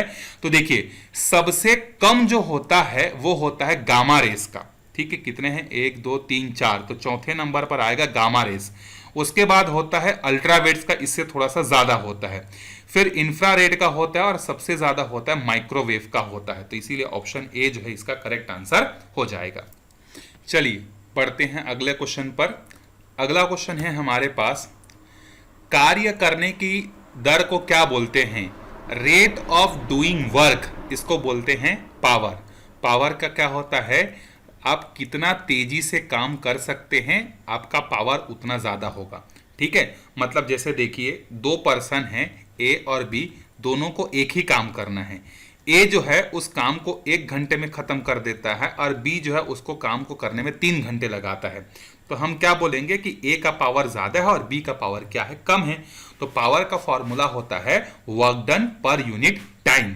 चलिए अगर मैं इसके डायमेंशनल फॉर्मूले की बात करूं, तो देखिए वर्क डन का फॉर्मूला क्या पढ़ा है हमने अभी, फोर्स इंटू डिस्प्लेसमेंट, और नीचे में क्या आएगा, टाइम। तो फोर्स का डायमेंशनल फॉर्मूला क्या है, एम एल टी की पावर -2, और डिस्प्लेसमेंट का होता है एल, और टाइम का कितना हो जाएगा, टी। तो इसका डायमेंशनल फॉर्मूला हो जाएगा एम एल टी की पावर में कितना हो जाएगा, -3। तो ये इसका डायमेंशनल फॉर्मूला हो जाएगा, याद रखिएगा। और इसका इकाई क्या होता है, यूनिट क्या होता है, वॉट। चलिए आगे बढ़ते हैं। देखिए, What is the formula for kinetic energy? गतिज ऊर्जा का सूत्र क्या होता है, तो गतिज ऊर्जा का सूत्र होता है ½ mv²। जबकि यहीं पर स्थितिज ऊर्जा पूछता, स्थितिज ऊर्जा मतलब पोटेंशियल एनर्जी पूछता, ये तो काइनेटिक एनर्जी पूछा है ना। अगर आपको बोलता कि what is the formula of potential energy, तो पोटेंशियल एनर्जी का फॉर्मूला होता है mgh, जबकि काइनेटिक एनर्जी का फॉर्मूला होता है ½ mv²। ये आपका किसका फॉर्मूला है, ये आपका है वर्क डन का, फोर्स इंटू डिस्प्लेसमेंट। और power into time, power into time किसका है, ये भी आपका वर्क डन का है। क्यों, क्योंकि पावर का फॉर्मूला अभी अभी हमने क्या पढ़ा था, वर्क डन अपॉन में टाइम। तो टाइम अगर पावर के साथ जाकर इंटू हो जाएगा, तो ये फॉर्मूला किसका बन जाएगा, वर्क डन का ही ना बन जाएगा। तो ये दोनों वर्क डन के ही फॉर्मूले हैं, याद रखिएगा, कार्य का। चलिए आगे बढ़ते हैं। देखिए अगला क्वेश्चन है हमारे पास, जब कोई वस्तु ऊपर की ओर फेंकी जाती है तो उसके गतिज ऊर्जा में क्या परिवर्तन होता है। बढ़ती है, घटती है, स्थिर रहती है, पहले बढ़ती है फिर घटती है।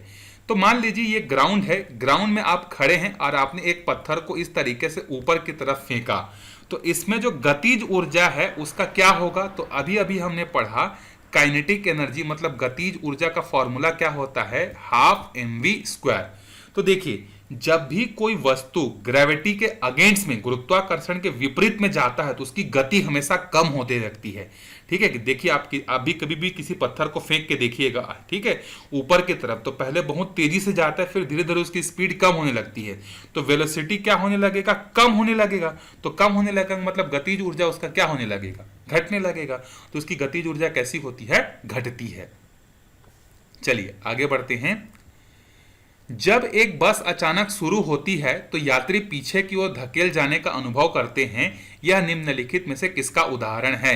यही प्रश्न ऐसा भी हो सकता है कि देखिए जब आप बस में खड़े हैं, बस अचानक से जो है क्या हुआ, चलना शुरू हुआ, तो आप पीछे की तरफ झटके की तरफ जाते हैं। लेकिन अगर चलते हुए बस में अगर आप खड़े हैं और बस अगर अचानक से रुकता है तो आप आगे की ओर धक्का खाने की कोशिश करते हैं। तो ऐसा होने का कारण क्या है? तो वो है न्यूटन का पहला नियम, जिसको जड़ता का या जड़त्व का पहला नियम भी जो है बोलते हैं। ये नियम क्या बोलते हैं आपको याद होगा, यदि कोई वस्तु स्थिर है तो स्थिर अवस्था में ही रहेगी, अगर कोई वस्तु गतिशील अवस्था में है तो गतिशील अवस्था में ही रहेगी जब तक उस पर कोई बाहरी बल ना लगाया जाए। तो इसी के कारण से जो है क्या होता है कि बस जब चलती है तो हम अचानक आगे की तरफ होते हैं, जब रुकती है तो पीछे की तरफ, ऐसा जो है होने लगता है। अब इसको मैं थोड़ा सा एक्सप्लेन कर देता हूं क्या होता है। देखिए ये मान लेते हैं कि ये आपका जो है एक बस है, इसमें आप क्या है इस तरीके से यहां पर खड़े हुए हैं। ठीक, बस रुका हुआ था, जब बस अचानक शुरू हुई, बस अचानक से चलने लगा, तो कमर के नीचे का जो हिस्सा है वो बस के सतह के संपर्क में है। तो जब हम लोग बस में या कार में ट्रेवल करते हैं ना, तो हम हमारे शरीर को समझने के लिए दो भागों में डिवाइड कर देते हैं। पहला भाग क्या होता है हमारा कमर से ऊपर का हिस्सा, और दूसरा भाग क्या होता है कमर के नीचे का हिस्सा, इसको समझने के लिए। तो हमारा कमर के नीचे का जो हिस्सा है वो बस के संपर्क में है। तो बस अभी स्थिर अवस्था में है, जब बस अचानक से चलेगा तो बस जो है गतिशील अवस्था में आ जाएगा, मूविंग कंडीशन में आ जाएगा। तो सिंस सरफेस के साथ हमारे कमर का नीचे का हिस्सा कांटेक्ट में है, तो हमारे नीचे का हिस्सा भी मूविंग कंडीशन में आ जाता है, लेकिन ऊपर का जो हिस्सा है वो मूविंग कंडीशन पर नहीं आ पाता, इसीलिए उसको झटका लगता है और हम लोग पीछे की तरफ जो है धकेल जाते हैं। सेम चीज अगर चलती बस अगर अचानक से रुकती है तो बस तो रुक गया, हमारे कमर का नीचे का हिस्सा भी क्या है बस के संपर्क में है, कांटेक्ट में है, तो वो बस जैसा जैसा बिहेव करेगा हमारे कमर के नीचे का हिस्सा वैसी वैसी बिहेव करेगा। तो चलता हुआ बस जब रुक जाता है तो हमारा कमर का नीचे का हिस्सा भी रुक जाता है, लेकिन ऊपर का हिस्सा नहीं रुक पाता। इसीलिए हम लोग जब बस अचानक से ब्रेक लगती है तो आगे की ओर जाते हैं, और जब बस अचानक से चलता है तो पीछे की ओर जाते हैं। तो ये इसका न्यूटन का फर्स्ट का नियम है, जिसको हम लोग जड़त्व का नियम भी कहते हैं। चलिए आगे बढ़ते हैं। देखिए अगला क्वेश्चन है हमारे पास, वोल्ट के विभवांतर, अच्छा सॉरी यहां पर क्वेश्चन, 16 वोल्ट के विभवांतर वाले दो बिंदुओं के पास 5 कूलम के आवेश को स्थानांतरित करने में कितना खर्च करना पड़ेगा? ठीक है, तो देखिए यहां पर वोल्टेज का फॉर्मूला क्या होता है, work done per unit charge, ये होता है वोल्टेज का फॉर्मूला। तो अब इस फॉर्मूले में देखिए वोल्टेज कितना दिया है 16, हमें कार्य पूछा है मतलब W पूछा है, और Q का मान कितना दिया है 5, तो यहां से क्रॉस मल्टीप्लीकेशन हो जाएगा, 16 पंचे कितना हो जाएगा 80 जूल। वर्क डन का यूनिट क्या होता है जूल होता है, तो इसका आंसर हो जाएगा 80 जूल जो है हो जाएगा। आप ये वाला फॉर्मूला ध्यान में रखिएगा, वोल्टेज इज इक्वल टू क्या होता है work done per unit time electric field में ये होता है। चलिए आगे बढ़ते हैं। देखिए अगले क्वेश्चन पर, जमीन से 20 मीटर की ऊंचाई पर रखे गए 10 किलोग्राम की द्रव्यमान की, यहां पर किलोग्राम होगा, ठीक है, किलोग्राम द्रव्यमान की स्थिर वस्तु में कितनी ऊर्जा होगी, जबकि G बराबर 10 मीटर पर सेकेंड स्क्वायर लेना है। देखिए अभी जो वस्तु है वो जमीन, ये मान लेते हैं जमीन है, जमीन से 20 मीटर ऊपर में जो है कहीं पर जो है एक सामान रखा हुआ है, ठीक है, ये मूविंग कंडीशन पर नहीं है, स्टेशनरी कंडीशन पर है। तो जब कोई वस्तु स्टेशनरी कंडीशन पर रहती है तो उसके पास कौन सी एनर्जी रहती है, पोटेंशियल एनर्जी रहती है, और पोटेंशियल एनर्जी का मैंने फॉर्मूला अभी आपको ऊपर बताया था mgh। तो m कितना है 10, एक्सेलरेशन कितना लेना है 10, और हाइट कितना लेना है 200, तो ये हो जाएगा कितना 2000 जूल। लेकिन 2000 जूल तो दिया नहीं है, लेकिन इसके बदले में उसने क्या दिया, किलो जूल दे दिया ना, क्योंकि 10⁻³ मतलब किलो हो जाएगा, तो यहां से ये हो जाएगा 2 किलो जूल। और अगर जूल में पूछता तो 2000 जूल इसका सही आंसर होता। चलिए आगे बढ़ते हैं। देखिए अगले क्वेश्चन पर, एक कार आरंभ में विराम से नियत त्वरण के साथ सरल रेखा के अनुदिश 4 सेकेंड में 20 मीटर की गति करती है, कार का त्वरण क्या है? तो हमें क्या बताना है, देखिए शुरुआत में उसकी गति कैसी रही ही, 0 थी, फिर उसने 4 सेकेंड में 20 मीटर की दूरी तय कर ली, तो हमें इसका त्वरण जो है बताना है। ठीक है, तो देखिए आपने गति के 3 समीकरण पढ़े होंगे। एक है v बराबर u plus a into T, मतलब अंतिम गति बराबर प्रारंभिक गति प्लस त्वरण इंटू समय। ठीक है, तो इसमें देखिए क्या हमारे पास जो है इनिशियल वेलोसिटी है क्या? आंसर है यस, इनिशियल वेलोसिटी शुरू में स्टेशनरी था तो 0 हो गया। एक्सेलरेशन का वैल्यू है क्या? वही तो फाइंड करना है। समय है क्या? है। फाइनल वेलोसिटी है क्या? नहीं है। मतलब गति के पहले समीकरण का उपयोग हम लोग नहीं कर सकते। तो गति का दूसरा समीकरण क्या होता है? तो s बराबर होता है ut plus half at square. क्या इसको यूज कर सकते हैं क्या? हाँ कर सकते हैं, क्योंकि s का मान दिया है। s मतलब कितना विस्थापन हुआ है? 20 मीटर। प्रारंभ में वो विराम अवस्था में था, इसीलिए उसका इनिशियल वेलोसिटी कितना हो जाएगा? 0 हो जाएगा। एक्सीलरेशन तो हमें निकालना है और समय कितना दिया है? 4 सेकेंड जो है दिया है, तो यहां से ये हो जाएगा 0। ये समझ में आया कि नहीं? जब कोई वस्तु विरामावस्था में है तो उसकी प्रारंभिक गति कितनी हो जाएगी? 0 हो जाएगी। गति के 3 समीकरण बता रहा हूं ना मैं। पहला समीकरण ये है। आप गति के तीनों समीकरणों में से किसी भी समीकरण का उपयोग कर सकते हो, लेकिन प्रश्न में जो डेटा दिया है उस डेटा को ध्यान में रखकर। तीसरा गति का समीकरण होता है v स्क्वायर बराबर u square plus aas 2as sorry. u क्या होता है? प्रारंभिक गति। v क्या होता है? फाइनल गति। a क्या होता है? एक्सेलरेशन। s क्या होता है? विस्थापन। ठीक, तो जो जो दिया रहेगा उसको यूज करेंगे आप यहां से। तो ये हो जाएगा 4 चौक 16, तो 2 एक कम 2, 2 अट्ठे 16। ये 8 जो है 20 को जाकर भाग करेगा और यहां से हमें त्वरण मिल जाएगा। तो ये हो जाएगा 10/4 एक्सेलरेशन, और यहां से 4 दूने 8 और 4 पंच 6, तो कितना हो जाएगा? 2.5 मीटर पर सेकेंड स्क्वायर। ये हो जाएगा इसका सही आंसर। ठीक है, चलिए आगे बढ़ते हैं। ये समझ में आया ना? ये गति के 3 समीकरणों को भी ध्यान में रखिएगा, यहां से भी कुछ ना कुछ आपको हो सकता है एक प्रश्न देखने को मिल जाए। ठीक है, तो v बराबर u प्लस at, दूसरा होता है s बराबर ut plus half at square, और तीसरा होता है v स्क्वायर बराबर u स्क्वायर प्लस 2as। अगर हमें अंतिम गति निकालने बोलता तो या तो हम लोग इसको उपयोग में लाते या तो इसको उपयोग में लाते, लेकिन अभी हमें क्या पूछा है? त्वरण का मान पूछा है। ठीक है, तो त्वरण का मान हमने निकाल दिया। चलिए आगे बढ़ते हैं। अगले क्वेश्चन पर देखिए, यदि किसी वस्तु का वेग 1.5 गुना बढ़ जाए, ठीक है, तो उसकी गतिज ऊर्जा क्या होगी? ठीक है, मतलब ये बोल रहा है कि यदि किसी गतिमान वस्तु का वेग को हम लोग 1.5 टाइम्स बढ़ा देते हैं तो उसकी गतिज ऊर्जा क्या होगी? तो देखिए भाई, गतिज ऊर्जा बराबर क्या होता है? Half mv square. अभी आप मास के साथ छेड़खानी कर रहे हो क्या? नहीं कर रहे हो। आप किसको बदल रहे हो? उसकी वेलोसिटी को। तो उसकी वेलोसिटी को पहले के मुकाबले आप 1.5 गुना बढ़ा दिए। तो जब आप 1.5 गुना बढ़ा दिए तो कितना हो जाएगा? 1.5 का स्क्वायर कितना होता है? 2.25 इंटू वेलोसिटी का स्क्वायर, तो 2.25, और बाकी सब चीज को वैसे ही छोड़ दो, हाफ mv स्क्वायर, क्योंकि ये प्रारंभिक गतिज ऊर्जा है। तो प्रारंभिक गतिज ऊर्जा का कितना हो गया? 2.25 गुना हुआ कि नहीं हुआ? कैसे किया मैंने, समझ में आया? ये प्रारंभिक गतिज ऊर्जा है। अब वेग को बढ़ा दिए तो v के जगह 1.5 कर दिए, क्योंकि वेग जो है बढ़ गया है, तो पुराने वेग का इतना हो गया है, तो 1.5 का स्क्वायर कितना होता है? 2.25। तो पुराने वेग मतलब पुरानी गतिज ऊर्जा का कितना गुना हो जाएगा? 2.25 गुना जो है हो जाएगा। चलिए आगे बढ़ते हैं। अगले प्रश्न पर देखिए, 0 केल्विन ताप पर शुद्ध अर्धचालक पदार्थ क्या होगा? सुचालक होगा, कुचालक होगा, प्रतिरोध होगा या अर्धचालक होगा? तो इसका सही उत्तर है कुचालक हो जाएगा 0 ताप पर ना। अब इसका कारण यहां पर देख लीजिए, 0 ताप पर अर्धचालक में कोई मुफ्त इलेक्ट्रॉन नहीं होता है, और मुफ्त इलेक्ट्रॉन होगा नहीं तो करंट को कौन लेके जाएगा?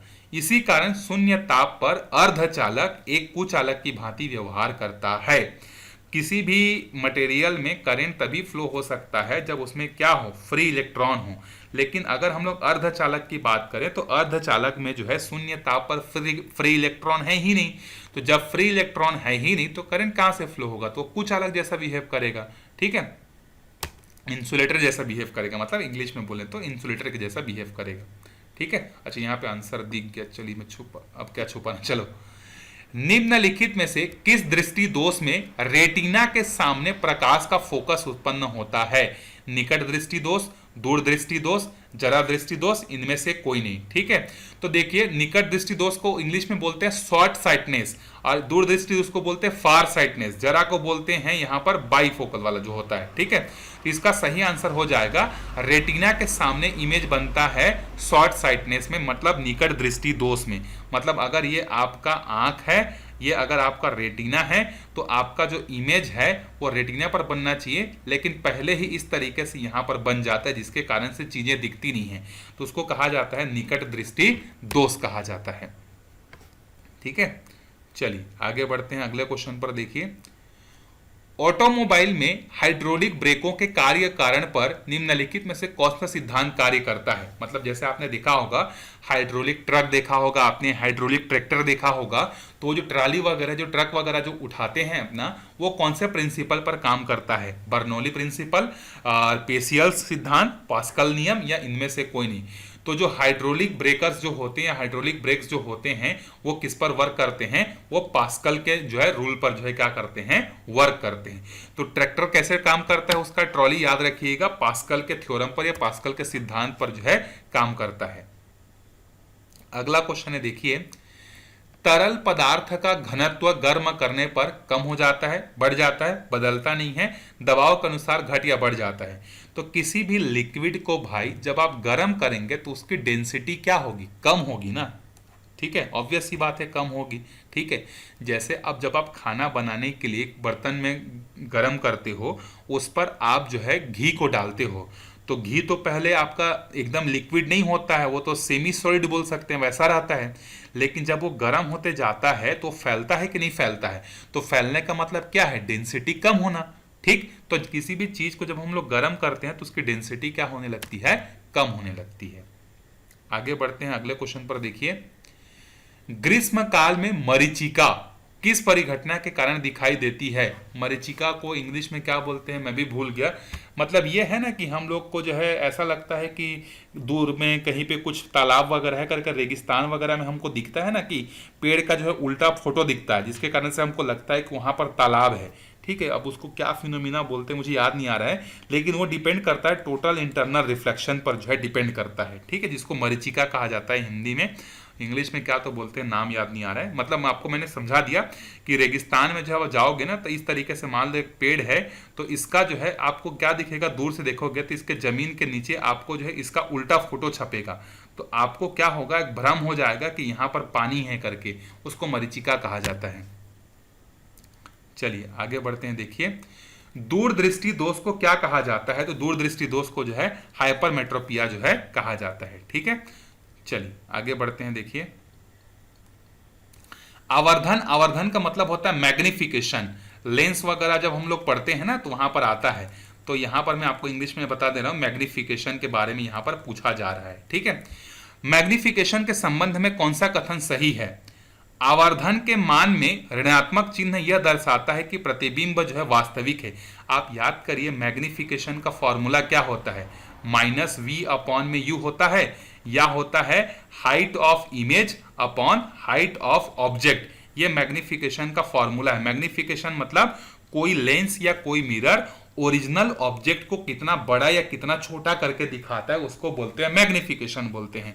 तो मैग्निफिकेशन की वैल्यू अगर नेगेटिव है, इसका मतलब जो इमेज बना है वो रियल है, वास्तविक मतलब रियल है। ये पहला स्टेटमेंट बोलना चाह रहा है। दूसरा स्टेटमेंट बोल रहा है कि अगर मैग्निफिकेशन के मान में धनात्मक चिन्ह है, यह दर्शाता है कि प्रतिबिंब कैसा है, वर्चुअल है। क्या इसमें से कौन सा बात सही है? मैंने यहां पर फॉर्मूला भी लिख दिया है, तो आंसर है दोनों की दोनों बातें सही है। अगर m की वैल्यू नेगेटिव आ रही है, इसका मतलब वो कैसा है, आपका रियल है, और m की वैल्यू अगर पॉजिटिव आ रही है तो दोनों वो क्या है, आपका वर्चुअल है। तो दोनों की दोनों बातें आपकी सही है। यहां पर आपको दिया हुआ देखिए एक्सप्लेनेशन, मैग्निफिकेशन में ऋणात्मक यह दर्शाता है कि प्रतिबिंब जो है कैसा है, रियल है और अपोजिट है, ठीक है, इनवर्ट है। यहां पर इसको इंग्लिश में लिख देता हूं, रियल एंड इनवर्ट, उल्टा। और पॉजिटिव चीज क्या बताता है, वर्चुअल। और सीधा, सीधा को क्या बोलते हैं, इनवर्ट को तो जो भी बोलते हैं सीधा बनता है, मतलब प्रतिबिंब जो है ये बनता है, इसको ध्यान में रखिएगा, ठीक है।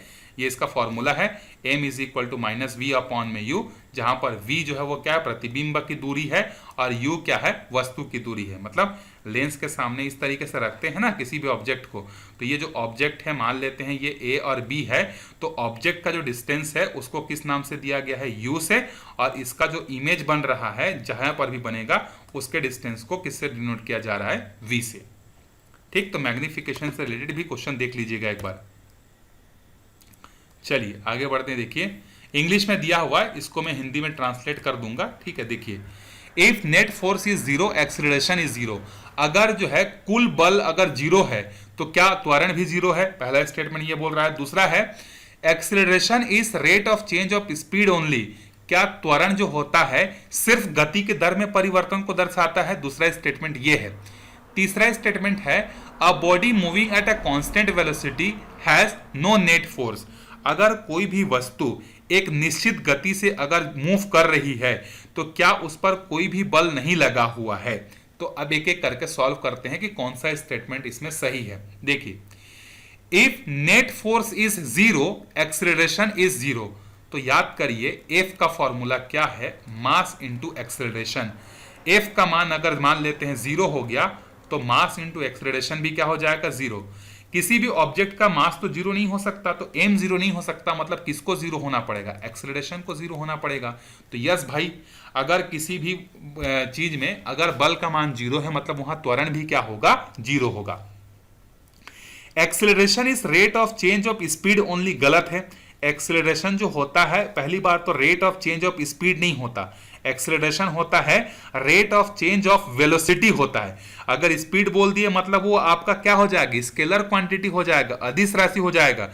जबकि त्वरण अपने आप में कैसी राशि है, सदिश राशि है। तो दूसरा स्टेटमेंट आपका गलत हो गया। A body moving at a constant velocity has no net force in it। मतलब अगर कोई वस्तु अगर एक निश्चित गति से अगर चल रही है तो उस पर कोई भी निश्चित बल या कोई नेट बल नहीं लगा है। क्या ये भी सही है? तो 1 और 3 यहां से सही हो जाएंगे। देखते हैं 1 और 3 है कि नहीं है। हाँ, त्वरण वेग में परिवर्तन की दर को क्या कहा जाता है, त्वरण कहा जाता है। जिसमें दिशा और परिणाम दोनों होते हैं, और जिसमें दोनों होते हैं उसी को क्या कहा जाता है, सदिश कहा जाता है। नियत वेग वाली वस्तु पर कुल बल हमेशा क्या होता है, शून्य होता है। तभी तो वो एक ही वेलोसिटी से कंटिन्यूअसली चल रहा है ना। अगर वेलोसिटी में परिवर्तन होता मतलब उसमें एक्सटर्नल फोर्स अप्लाई हो रहा है। लेकिन अगर कोई ऑब्जेक्ट अगर एक ही कांस्टेंट वेलोसिटी से जा रहा है मतलब उस पर नेट फोर्स कितना है, जीरो है। इस बात को भी ध्यान में रखिएगा। चलिए, निर्वात में प्रकाश की गति लगभग कितनी होती है? अच्छा, मैं शायद एक क्वेश्चन साउंड की गति बता दिया था शायद निर्वात में 3 × 10⁸ करके ना, वो शायद वहां पर सुधार लीजिएगा। लाइट की गति है, तो लाइट की गति कितनी होती है, इतनी हो है, इकाई दही सैकड़ा हजार तो लाख 3 लाख किलोमीटर प्रति सेकंड जो है होती है। ये एग्जैक्ट नहीं होता है, ये सब 299 कुछ होता है, लेकिन उसको राउंड ऑफ करके हम लोग इतना कर देते हैं। ठीक है, चलिए आगे बढ़ते हैं अगले क्वेश्चन पर। देखिए, sound can not travel through steel, मतलब हिंदी में बोलूंगा कि जो ध्वनि है क्या वो स्टील में नहीं चल सकती। ये पहला कथन कहा है। Human ear can hear sound from 20 hertz to 20,000 hertz. हमारे जो कान होते हैं वो ध्वनि के 20,000 हर्ट्ज से लेके, मतलब 20 हर्ट्ज से लेके 20,000 हर्ट्ज तक को सुन सकते हैं। तीसरा है ultrasound has frequency below 20 hertz. अगर किसी भी ध्वनि की जो फ्रीक्वेंसी है अगर वो 20 हर्ट्ज से कम है तो क्या उसको हम लोग जो है अल्ट्रासाउंड बोलते हैं क्या? तो देखिए, sound can not travel through steel, भाई गलत है। स्टील क्या है, आपका सॉलिड है। और अभी मैंने बताया था कि सॉलिड में ही सबसे ज्यादा स्पीड होती है किसकी, साउंड की, फिर उसके बाद लिक्विड की, फिर उसके बाद किसमें, गैस की। तो पहला स्टेटमेंट तो गलत है, साउंड ट्रेवल कर सकता है स्टील में। हमारा जो कान है वो 20 हर्ट्ज से लेके 20,000 हर्ट्ज तक सुन सकता है, ये बिल्कुल सही है। अल्ट्रासाउंड नहीं बोलते भाई, उसको इंफ्रासाउंड बोलते हैं। तो सिर्फ और सिर्फ दूसरा स्टेटमेंट सही है, पहला और तीसरा गलत है। गलत होने का कारण देखिए, स्टील में ध्वनि बहुत तेजी से चल सकती है। अल्ट्रासाउंड कब बोलते हैं? जब 20,000 हर्ट्ज से क्या हो, ज्यादा हो। लेकिन अगर 20,000 हर्ट्ज से कम है तो उसको क्या बोलते हैं? इंफ्रासाउंड जो है हम लोग उसको बोलते हैं। तो अल्ट्रासाउंड हैज फ्रीक्वेंसी बिलो, नहीं भाई 20,000 से कम, 20,000 से ज्यादा को बोलते हैं, 20,000 से कम को 20 हर्ट्ज से कम को इंफ्रासाउंड बोलते हैं।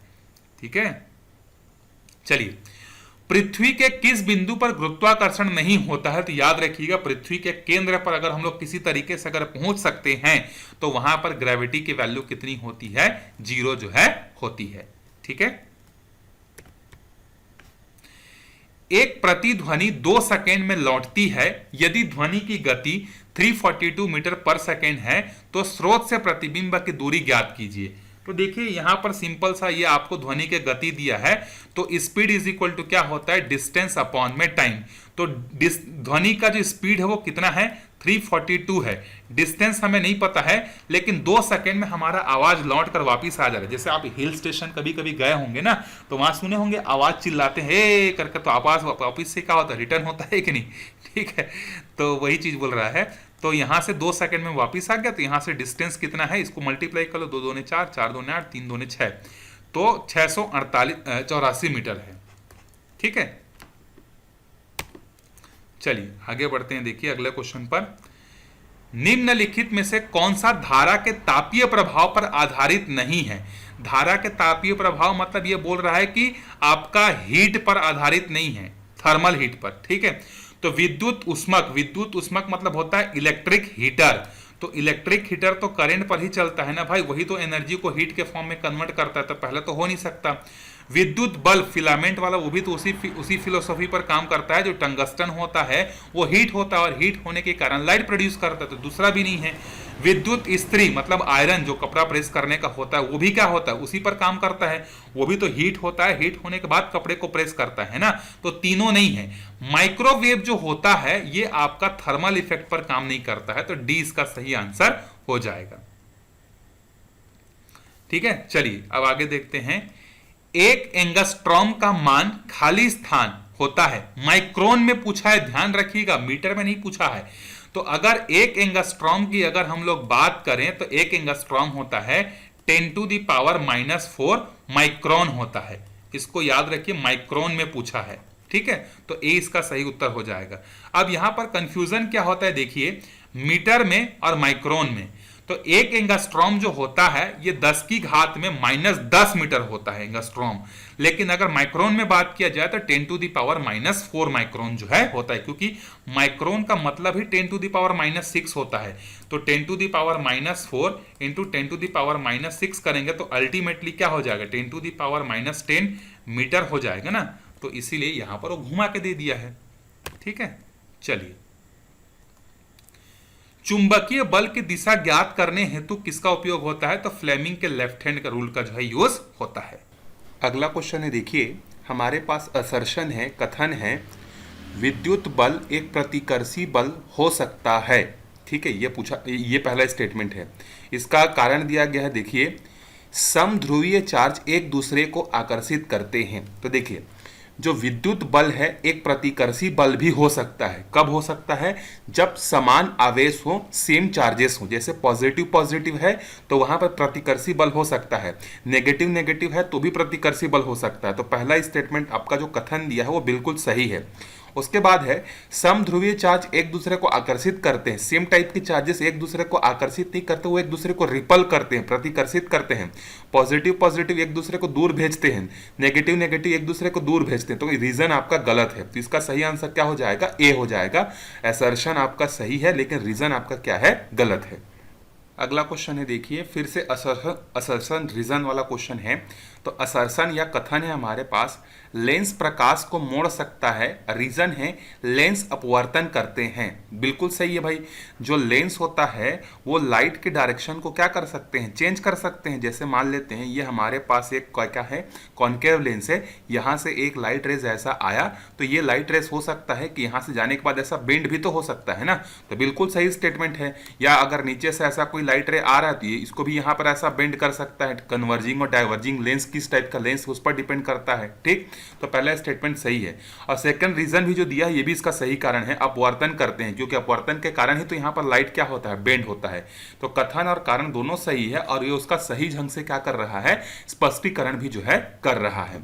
ठीक है, चलिए आगे बढ़ते हैं अगले क्वेश्चन पर। देखिए, ओम का नियम वोल्टेज और करंट के बीच रैखिक रिलेशन को दर्शाता है। रीजन, यह केवल उन तत्वों पर लागू होता है जिनका तापमान स्थिर रहता है। देखिए, तो ओम्स लॉ क्या बोलता है कि अगर किसी भी कंडक्टर के फिजिकल कंडीशन में चेंज नहीं हो रहा है, मतलब उसके टेम्परेचर में, उसके एरिया में, उसके लेंथ में, तो जो वोल्टेज होता है करंट के डायरेक्टली प्रोपोर्शनल होता है। अब जब प्रोपोर्शनलिटी को हम लोग हटाते हैं तो V इज इक्वल टू यहाँ क्या लगता है, आई आर लगता है, जहां पर आर क्या होता है, कांस्टेंट, जिसको रेजिस्टेंस कहा जाता है। तो यस, ओम का जो नियम है वो वोल्टेज और करंट के बीच में लीनियर रिलेशनशिप को बताता है, बिल्कुल सही है। यह केवल उन तत्वों पर लागू होता है जिन पर तापमान क्या होता है, स्थिर रहता है, बिल्कुल सही है। तो कथन और कारण दोनों सही है और उसका सही स्पष्टीकरण प्रोवाइड कर रहा है कारण, इसीलिए जो है पहला ऑप्शन जो है सही हो जाएगा। चलिए आगे बढ़ते हैं अगले क्वेश्चन पर। देखिए, वायुमंडल में सूर्यास्त के समय आकाश लाल क्यों दिखाई देता है? पहला है प्रत्यक्ष अवशोषण, मतलब डायरेक्ट एब्जॉर्प्शन के कारण। दूसरा रेले स्कैटरिंग के कारण। तीसरा है ग्रहण के कारण। चौथा है प्रतिबिंब के कारण। तो जो है वायुमंडल में सूर्य उदय के समय और सूर्यास्त के समय हमें लाल दिखाई देता है, उसका रीजन है रेले स्कैटरिंग। ठीक है, रेले स्कैटरिंग फॉर्मूला देखो, रेले स्कैटरिंग फार्मूला जो होता है ये आपका होता है, जो आपका बोल सकते हैं कि इंटेंसिटी जो होता है लाइट का, तो लाइट का इंटेंसिटी जो होता है वो इनवर्सली प्रोपोर्शनल होता है वेवलेंथ की पावर में 4 का। इसको हम लोग बोलते हैं स्कैटरिंग फार्मूला। ये स्कैटरिंग फार्मूला क्या बोलता है, देखो अब यहाँ पे, ठीक, अगर लेमडा की जो वैल्यू है अगर वो कम होगी, मतलब अगर वेवलेंथ जो है क्या होगा, कम होगा, तो वो क्या होगा, उसका जो स्कैटरिंग है, स्कैटरिंग क्या होगा, ज्यादा होगा। ठीक, और वहीं पर अगर लैम्डा की वैल्यू ज्यादा है तो उसका स्कैटरिंग क्या होगा, कम होगा। स्कैटरिंग मतलब होता है फैलना होता है। ठीक है, तो इसी कारण से हमें लाल दिखाई देता है। यहां पर रीजन देख लीजिए, छोटी तरंग दैर्ध्य नीला प्रकाश अधिक बिखरता है। अब जो ब्लू कलर है तो ब्लू कलर का लैम्डा जो है कम होता है, तो ब्लू कलर का जो लैम्डा है ये छोटा होने के कारण या कम होने के कारण क्या होता है, ये ज्यादा स्कैटर करता है, इसीलिए जो है स्कैटरिंग इसकी ज्यादा होती है। जबकि जो लंबी तरंग दैर्ध्य होती है, मतलब जो रेड कलर होता है, रेड कलर का जो लैम्डा होता है या इसका जो वेवलेंथ होता है वो ज्यादा होता है, इसीलिए ये क्या होता है, स्कैटरिंग कम होता है। तो फैलता कम है तो ये दूर तक जाता है, दूर तक जाता है, इसी कारण से जो है हमें क्या देता है, आकाश जो है सूर्यास्त के समय जो है लाल दिखाई देता है। इसीलिए तो लेजर लाइट जो होती है ना, जो दूर तक दिखाई देती है, तो लेजर लाइट जो है रेड कलर का लेजर लाइट दूर तक क्यों दिखाई देता है, क्योंकि रेड कलर का वेवलेंथ ज्यादा होता है और वेवलेंथ ज्यादा होने के कारण वो फैलता नहीं है, वो सीधा सीधा एकदम दूर तक जो है क्या करता है, लाइटिंग को जो है पहुंचाता है। तो इसको याद रखिएगा, जिसका वेवलेंथ ज्यादा होगा वो उतना कम स्कैटर होगा और जिसका वेवलेंथ जितना कम होगा वो उतना ही ज्यादा स्कैटर जो है होगा और फैलेगा वो। चलिए आगे बढ़ते हैं। देखिए अगला क्वेश्चन हमारे पास है, पैरेलल कनेक्शन में R1 बराबर 4 ओम और R2 बराबर 4 पर इक्विवेलेंस रेजिस्टेंस क्या होगा। देखिए अगर हम लोग रेजिस्टेंस के कॉम्बिनेशन की बात करें तो दो तरीके का इक्विवेलेंस रेजिस्टेंस निकालने का तरीका होता है, कंबाइन करने का रेजिस्टेंस को। एक होता है जिसमें हम लोग रेजिस्टेंस को क्या करते हैं, सीरीज कॉम्बिनेशन में रखते हैं, और एक होता है जिसमें हम लोग रेजिस्टेंस को किस में रखते हैं, पैरेलल, समांतर श्रेणी और श्रेणी क्रम और समांतर श्रेणी जिसमें बोलते हैं। तो अगर श्रेणी क्रम में अगर रेजिस्टेंस अगर रखे हुए हैं तो उनका तुल्य प्रतिरोध निकालने का फॉर्मूला होता है R equivalence is equal to R1 plus R2 plus R3। इस तरीके से जितने भी रेजिस्टेंस होंगे सबको आपस में जोड़ते हैं। जबकि पैरेलल में जब हम लोगों को क्या करना होता है, R इक्विवेलेंस निकालना होता है, तो इसका फॉर्मूला होता है, देखो 1 upon R equivalence is equal to 1 upon में R1 प्लस 1 अपॉन में R2 प्लस 1 अपॉन में R3। इस तरीके से चलता है। ठीक, तो अभी हमारे पास दो हैं, तो 1 अपॉन में R equivalence is equal to क्या होगा, 1 अपॉन में 4 प्लस 1 अपॉन में 4। तो एलसीएम आएगा 4 और एक हो जाएगा 2, तो ये हो जाएगा 1/2। तो 1/2 आंसर नहीं है, क्योंकि इधर तो 1 अपॉन R इक्विवेलेंस है ना, तो दोनों का व्युत्क्रम जब करेंगे तो R इक्विवेलेंस कितना हो जाएगा, R इक्विवेलेंस जो है 2 ओम का जो है हो जाएगा। तो 20 का सही आंसर हो जाएगा। ठीक है। एक शॉर्टकट बता देता हूं कि पैरेलल कॉम्बिनेशन में अगर दो रेजिस्टेंस लगे हुए हैं, तो दो रेजिस्टेंस अगर लगे हुए हैं तो उनका आर इक्विवेलेंस निकालने का जो तरीका होता है वो क्या होता है, R1 इंटू R2 अपॉन में R1 प्लस R2। अगर दो रेजिस्टेंस हैं तो ये इसका शॉर्टकट जो है होता है, याद रखिएगा, ठीक है। और सीरीज कॉम्बिनेशन का तो याद ही है। और ज्यादा रेजिस्टेंस किस में मिलता है, तो सीरीज कॉम्बिनेशन में ज्यादा रेजिस्टेंस मिलता है क्योंकि यहां पर सबको डायरेक्टली ऐड करते हैं। पैरेलल कॉम्बिनेशन में इक्विवेलेंस रेजिस्टेंस क्या होता है, कम होता है, ठीक है। चलिए आगे बढ़ते हैं। अच्छा, यहां पे एक और मैं आपको शॉर्टकट बता देता हूं। अगर देखो सेम वैल्यू का रेजिस्टेंस, ठीक है, अगर हमारे पास सेम वैल्यू के रेजिस्टेंस, जैसे 2-2 ओम के 5-5 ओम के सेम वैल्यू के अगर रेजिस्टेंस हैं और अगर वो सीरीज कॉम्बिनेशन में है, तो आप डायरेक्ट आर इक्विवेलेंस या तुल्य प्रतिरोध कैसे निकाल सकते हैं, एन इंटू आर करके। मतलब जैसे आपको ये बोला जाता है कि 10 ओम के जो है 5 रेजिस्टेंस किसी सर्किट में सीरीज कॉम्बिनेशन में लगे हुए हैं, तो उनका तुल्य प्रतिरोध कितना होगा, तो डायरेक्ट दोनों को गुणा कर देना, कितना हो जाएगा, ये 50 ओम हो जाएगा। लेकिन वैल्यू उनका क्या होना चाहिए, सेम होना चाहिए। अगर यही चीज अगर ये बोलता किसमें, अगर ये पैरेलल कॉम्बिनेशन में है सेम वैल्यू के रेजिस्टेंस, तो अगर आपको उस समय आर इक्विवेलेंस निकालना होगा तो आप आर अपॉन में एन करेंगे। तो जैसे अभी वाले एग्जांपल में देखो, दोनों रेजिस्टेंस की वैल्यू क्या थी, सेम थी कि नहीं, कितना था 4 और कितने थे 2, तो डिवाइड किए तो 2 ओम डायरेक्ट आ गया कि नहीं आ गया। तो ये फॉर्मूला आप तब यूज करोगे जब रेजिस्टेंस की वैल्यू क्या रहेगी, सेम रहेगी। और ये फॉर्मूला किसी के लिए भी जो है यूज कर सकते हो, ये जनरल फॉर्मूला है दोनों, ठीक है। चलिए आगे बढ़ते हैं अगले क्वेश्चन पर। यदि कोई वस्तु v बराबर 10 मीटर प्रति सेकंड की वेलोसिटी से चल रही है और उसका द्रव्यमान 2 kg है, तो उसमें गतिज ऊर्जा कितनी होगी। If mass is equal to 2 kg and velocity is equal to 10 metre पर second, then kinetic energy is. तो याद करिए, काइनेटिक एनर्जी का मैं 2-3 बार फॉर्मूला वीडियो में बता चुका हूं, कितना होता है, हाफ mv² होता है, ठीक है। तो ये हो जाएगा हाफ, मास कितना दिया है, देखो मास दिया है 2 kg, वेलोसिटी दिया है 10, तो ये 2 और 2 कैंसिल हो जाएगा, 10 का स्क्वायर कितना हो जाएगा 100, और एनर्जी का यूनिट क्या होता है, जूल होता है, तो यहां पर हो जाएगा 100 जूल हो जाएगा, ठीक है। चलिए आगे बढ़ते हैं। देखिए न्यूमेरिकल एक और क्वेश्चन है। यदि वस्तु पर 20 न्यूटन का बल लगाया जाता है और वह 5 मीटर विस्थापित किया गया तो कार्य कितना होगा। तो देखो यहां पर वर्क डन का फोर्स मैंने बता दिया है, वर्क डन का फॉर्मूला क्या होता है, फोर्स इंटू डिस्प्लेसमेंट। सो कार्य बराबर क्या होता है, बल गुणित दूरी, बल गुणित विस्थापन। मैं हिंदी में लिख देता हूं, कार्य बराबर क्या होता है, यह होता है आपका बल गुणित विस्थापन, ठीक। तो यहां पर देखो कितना का बल लग रहा है, तो 20 न्यूटन का बल लग रहा है और कितना दूर विस्थापन हो रहा है 5 मीटर, तो 20 पंचे कितना हो जाएगा 100, और कार्य का यूनिट क्या होता है जूल, तो ये इसका आंसर भी क्या हो जाएगा 100 जूल जो है हो जाएगा, ठीक है। चलिए आगे बढ़ते हैं। यदि कोई बॉक्स 2 kg और 3, यहां पर ये 2 नहीं है, ठीक है, 2 kg और 3 kg क्रमशः एक समान बल से खींचे जाएं तो किस पर अधिक त्वरण होगा, ठीक है। तो इस टाइप का जब क्वेश्चन है तो आप न्यूटन के सेकंड नियम को याद करिए। क्या है न्यूटन का सेकंड नियम, F is equal to mass into acceleration. So यहां से एक्सेलरेशन की वैल्यू निकालो, क्या आ जाएगा, F बटे में m आ जाएगा। ये रिश्ता मिल गया हमें एक्सेलरेशन और फोर्स और मास, मास में। अब देखो दोनों में क्या किया जा रहा है, एक समान फोर्स लगाया जा रहा है, तो F की वैल्यू तो आप समझ सकते हो कि कांस्टेंट है करके। तो एक्सेलरेशन जो है किस पर डिपेंड कर रहा है, 1 अपॉन मास पर, इनवर्सली प्रोपोर्शनल है। इसका मतलब जिसका मास ज्यादा होगा उसका एक्सेलरेशन कम होगा, और जिसका मास कम होगा उसका एक्सेलरेशन ज्यादा होगा। तो किसका मास कम है, 2 kg वाले बॉक्स का, तो 2 kg वाले बॉक्स का एक्सेलरेशन क्या होगा, ज्यादा हो जाएगा, ठीक है, क्योंकि ज्यादा त्वरण किसमें होगा, ग्रेटर एक्सेलरेशन किसमें होगा, ये पूछा है। तो इस रिलेशन से आप बता सकते हो किसका एक्सेलरेशन कम होगा। अगर बोलता तो जिसका मास ज्यादा है तो उसका में 3 kg आंसर होता, लेकिन अभी हमें ज्यादा एक्सेलरेशन पूछा है तो 2 kg वाले का होगा। चलिए आगे बढ़ते हैं। देखिए अब यहां पर आपको स्टेटमेंट वाले क्वेश्चन देखने को मिलेंगे। ये पहला स्टेटमेंट है आपका, ये दूसरा स्टेटमेंट है और ये तीसरा स्टेटमेंट है। चलिए बल के बारे में निम्न कथनों पर विचार करें। पहला, बल किसी वस्तु का आकार बदल सकता है, force can change the shape of an object. Second है, force always produces motion, force is a scalar quantity. देखिए फोर्स जो होता है किसी भी ऑब्जेक्ट पर जब हम लोग लगाते हैं तो उसका शेप को वो क्या कर सकता है, देखो फोर्स कैन लिखा है, बदल सकता है, बदले का ऐसा जरूरी नहीं है, लेकिन हाँ भाई बदल सकता है। तो पहला स्टेटमेंट आपका सही है, किसी भी ऑब्जेक्ट पर अगर आप फोर्स लगाते हैं तो वो ऑब्जेक्ट के शेप और साइज को चेंज कर सकता है। फोर्स ऑलवेज प्रोड्यूसेस मोशन, ऐसा जरूरी नहीं है।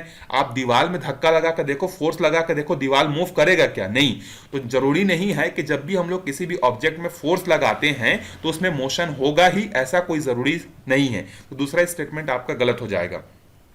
तीसरा है force is a scalar quantity. तो देखिए फोर्स का फॉर्मूला क्या होता है, फोर्स इज इक्वल टू होता है मास इनटू एक्सीलरेशन। तो मास तो आपका स्केलर क्वांटिटी है, लेकिन एक्सीलरेशन तो वेक्टर क्वांटिटी है ना, तो इसीलिए फोर्स भी हमारा क्या होगा, एक वेक्टर क्वांटिटी होगा। तो यहां पर सिर्फ और सिर्फ पहला स्टेटमेंट हमारा सही है, दूसरा और तीसरा स्टेटमेंट क्या है, गलत है। ठीक है, चलिए अगला है, देखिए गुरुत्वाकर्षण से संबंधित यहां पर प्रश्न है। यहां पर बोल रहा है गुरुत्वाकर्षण बल यह हमेशा आकर्षण बल होता है। It acts between any two masses, किसी भी दो द्रव्यमानों के बीच में काम करता है। यह वस्तु के तापमान पर निर्भर करता है। ये तो सरासर गलत है, एक होता है गलत और एक होता है सरासर गलत। तापमान पर निर्भर नहीं करता, तो ये सेकंड वाला सरासर गलत है। तो पहला और दूसरा सही हो सकता है, देखते हैं। यह हमेशा अट्रैक्टिव नेचर का होता है क्या? यस, गुरुत्वाकर्षण बल हमेशा दो वस्तुओं के बीच में आकर्षित होता है, जिसके कारण ही तो जो है क्या होते हैं, प्लैनेट जो हो गए या मून जो हो गए सन के चारों तरफ या अर्थ के चारों तरफ रिवॉल्व करते हैं, इसी ग्रेविटी के कारण। अगर रिपल्सिव फोर्स होता तो सबको दूर फेंक देता ना। ठीक। It acts between any two masses, बिल्कुल सही है, किसी भी दो मासेस के बीच में लग सकता है। तो पहला और दूसरा स्टेटमेंट आपका सही है, बाकी तीसरा स्टेटमेंट जो है ये आपका क्या है, गलत है। चलिए आगे देखते हैं। कंसीडर स्टेटमेंट अबाउट वर्क, कार्य के बारे में आपको यहां पर क्या करना है, बताना है। देखिए इंग्लिश में टाइप है, मैं हिंदी में आपको बता देता हूं। पहला दिया है if displacement is zero work is zero, अगर विस्थापन शून्य है तो क्या कार्य भी शून्य होगा। दूसरा, वर्क कैन बी नेगेटिव, क्या कार्य नेगेटिव हो सकता है, मतलब ऋणात्मक हो सकता है। तीसरा, work is a vector quantity, जो वर्क है क्या वो सदिश राशि है।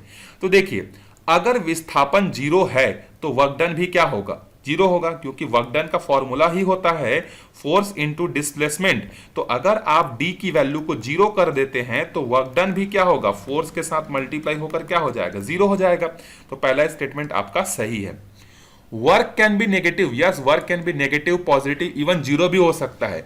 वर्क डन को हम लोग पॉजिटिव कब बोलते हैं, जिस डायरेक्शन में हम लोग वर्क डन लगा रहे हैं, जिस डायरेक्शन में हम लोग फोर्स लगा रहे हैं, अगर उसी डायरेक्शन में डिस्प्लेसमेंट भी हो रहा है तो उसको पॉजिटिव कहा जाता है। लेकिन जिस डायरेक्शन में हम फोर्स लगा रहे हैं अगर उसके अपोजिट में क्या हो रहा है, डिस्प्लेसमेंट हो रहा है, तो उसको नेगेटिव बोलते हैं। और तीसरा क्या होता है, जब हम लोग फोर्स लगाते हैं और कोई डिस्प्लेसमेंट नहीं होता, वहां पर जीरो भी होता है। तो work can be positive, negative, even zero. तो ये दूसरा स्टेटमेंट भी आपका सही है। Work is a vector quantity, देखिए वर्क जो है वो वेक्टर क्वांटिटी नहीं है, वर्क एक स्केलर क्वांटिटी है, क्योंकि एफ और डी के बीच में जो है डॉट प्रोडक्ट है। तो पहला और दूसरा स्टेटमेंट आपका सही है, तीसरा स्टेटमेंट आपका क्या हो जाएगा, गलत हो जाएगा। चलिए आगे बढ़ते हैं। देखिए ध्वनि से रिलेटेड प्रश्न दिया हुआ है। Sound travels faster in water than steel, क्या जो ध्वनि है वो जल में ज्यादा तेजी से चलता है स्टील के मुकाबले, पहला कथन ये है। दूसरा, sound requires a medium to travel, ध्वनि को चलने के लिए माध्यम की आवश्यकता होती है। तीसरा statement, sound is a longitudinal wave, sound जो होता है, लॉन्गिट्यूडनल को क्या बोलते हैं, अनुदैर्ध्य या अनुप्रस्थ, लॉन्गिट्यूडनल देख लीजिएगा क्या होता है। ठीक है, तो मैं आपको यहां पर बता रहा हूं। देखिए sound travel faster in water than steel, ये गलत है। साउंड जो होता है वो ठोस में ज्यादा तेजी से चलता है, तो साउंड की जो स्पीड है वो स्टील में ज्यादा होगी एज कंपेयर टू वाटर। तो पहला स्टेटमेंट तो चला गया, गलत हो गया। Sound requires a medium to travel, बिल्कुल सही है, ध्वनि को चलने के लिए जो है माध्यम की आवश्यकता होती है, इसीलिए तो ठोस में ज्यादा चलता है, फिर लिक्विड में चलता है, फिर उसके बाद लास्ट में किस में चलता है, गैस में चलता है। ठीक है, उसके बाद है sound is a longitudinal wave, बिल्कुल सही है, एक लैटिट्यूड होता है और एक लॉन्गिट्यूडनल होता है, तो साउंड जो होता है वो लॉन्गिट्यूडनल होता है। तो यहां पर जो है 2 और 3 आपका सही हो जाएगा, तो इसका करेक्ट आंसर ए हो जाएगा। ठीक है, चलिए आगे बढ़ते हैं। देखिए अब यहां पर जो है शक्ति के बारे में पूछा, पहला स्टेटमेंट है, दूसरा स्टेटमेंट है और तीसरा स्टेटमेंट है। देखिए जो पावर होता है वो वर्क डन कार्य बटे समय होता है क्या, बिल्कुल सही है, शक्ति बराबर कार्य बटे समय, पहले ही बताया हूं मैं। SI unit of power is what, watt मतलब शक्ति का जो एसआई यूनिट है वो वाट होता है क्या? बिल्कुल सही है। Horse power is greater than 1 kilowatt, ये गलत है। जब हम लोग 1 किलोवाट की बात करते हैं भाई, तो 1 किलोवाट में कितना होता है? 1000 वाट होता है। जबकि एक हॉर्स पावर की बात करते हैं तो इसमें कितना होता है? 746 वाट होता है। तो कौन ज्यादा बड़ा है? 1 किलोवाट ज्यादा बड़ा है। तो हॉर्स पावर बड़ा नहीं होता बल्कि छोटा होता है। तो पहला और दूसरा स्टेटमेंट सही है, तीसरा स्टेटमेंट आपका गलत है। चलिए आगे बढ़ते हैं अगले क्वेश्चन पर। देखिए यहां पर तरंग से संबंधित प्रश्न जो है पूछा हुआ है, ये इंग्लिश में ही है, मैं आपको ट्रांसलेट कर दूंगा। देखिए क्या बोल रहा है, transverse wave required a medium, जो अनुप्रस्थ तरंगे होती हैं उनको माध्यम की आवश्यकता होती है। पहला स्टेटमेंट ये है। ट्रांसवर्स मतलब होता है आपका अनुप्रस्थ। दूसरा है sound is a transverse wave, जो ध्वनि होता है क्या वो अनुप्रस्थ तरंग होता है। और तीसरा स्टेटमेंट हमें दिया हुआ है light is a transverse wave, जो प्रकाश होता है वो अनुप्रस्थ तरंग होता है। तो देखिए जो अनुप्रस्थ तरंगे होती हैं उनको माध्यम की आवश्यकता होती है, पहला स्टेटमेंट बिल्कुल सही है। साउंड जो है अभी अभी हमने पढ़ा था ऊपर में कि ये ट्रांसवर्स वेव नहीं होता, ये क्या होता है? लॉन्गिट्यूडिनल होता है, अनुदैर्ध्य, लॉन्गिट्यूडिनल, इसको हिंदी में बोलते हैं अनुदैर्ध्य। और जबकि जो लाइट होता है, लाइट आपका क्या होता है? ट्रांसवर्स वेव जो है होता है। तो पहला और तीसरा स्टेटमेंट आपका सही है, ये आपका लॉन्गिट्यूडनल अनुदैर्ध्य तरंग जो है होता है। ठीक है, चलिए यहां पर इसका एक्सप्लेनेशन भी दिया है। ये पीडीएफ आपको टेलीग्राम में मिल जाएगा, तो आप वहां से इसको देख भी सकते हैं, रिवीजन पर्पस के लिए यूज भी कर सकते हैं। चलिए, संतुलित बल वस्तु का आकार बदल सकते हैं, पहला स्टेटमेंट। दूसरा स्टेटमेंट है असंतुलित बल गति उत्पन्न करते हैं, और बल का एसआई मात्रक जो होता है, the SI unit of force is kilogram. ये फिर से वही सरासर गलत वाला श्रेणी में आ गया। फोर्स का यूनिट हम लोग क्या पढ़ते आए भाई? न्यूटन। तो दूसरा स्टेटमेंट और तीसरा स्टेटमेंट तो आपका इसी गलत हो गया। ठीक है, और ऑल ऑफ दिस तो हो ही नहीं सकता, तो बचा कौन? 1 और 2। ठीक है, मतलब जो संतुलित बल है वो वस्तु का आकार बदल सकते हैं, बिल्कुल सही है। अगर आप एक बॉक्स है मान लेते हैं हमारे पास इस तरीके से, इधर से आप 5 न्यूटन का बल लगाओ, इधर से 5 न्यूटन का बल लगाओ, बैलेंस्ड फोर्स हो गया कि नहीं हो गया? तो 5-5 यूनिट के फोर्स लगा लेने के कारण ये चपट सकता है कि नहीं? इस तरीके से बिल्कुल हो सकता है। तो जो बैलेंस फोर्स होते हैं वो किसी वस्तु के शेप को चेंज कर सकते हैं।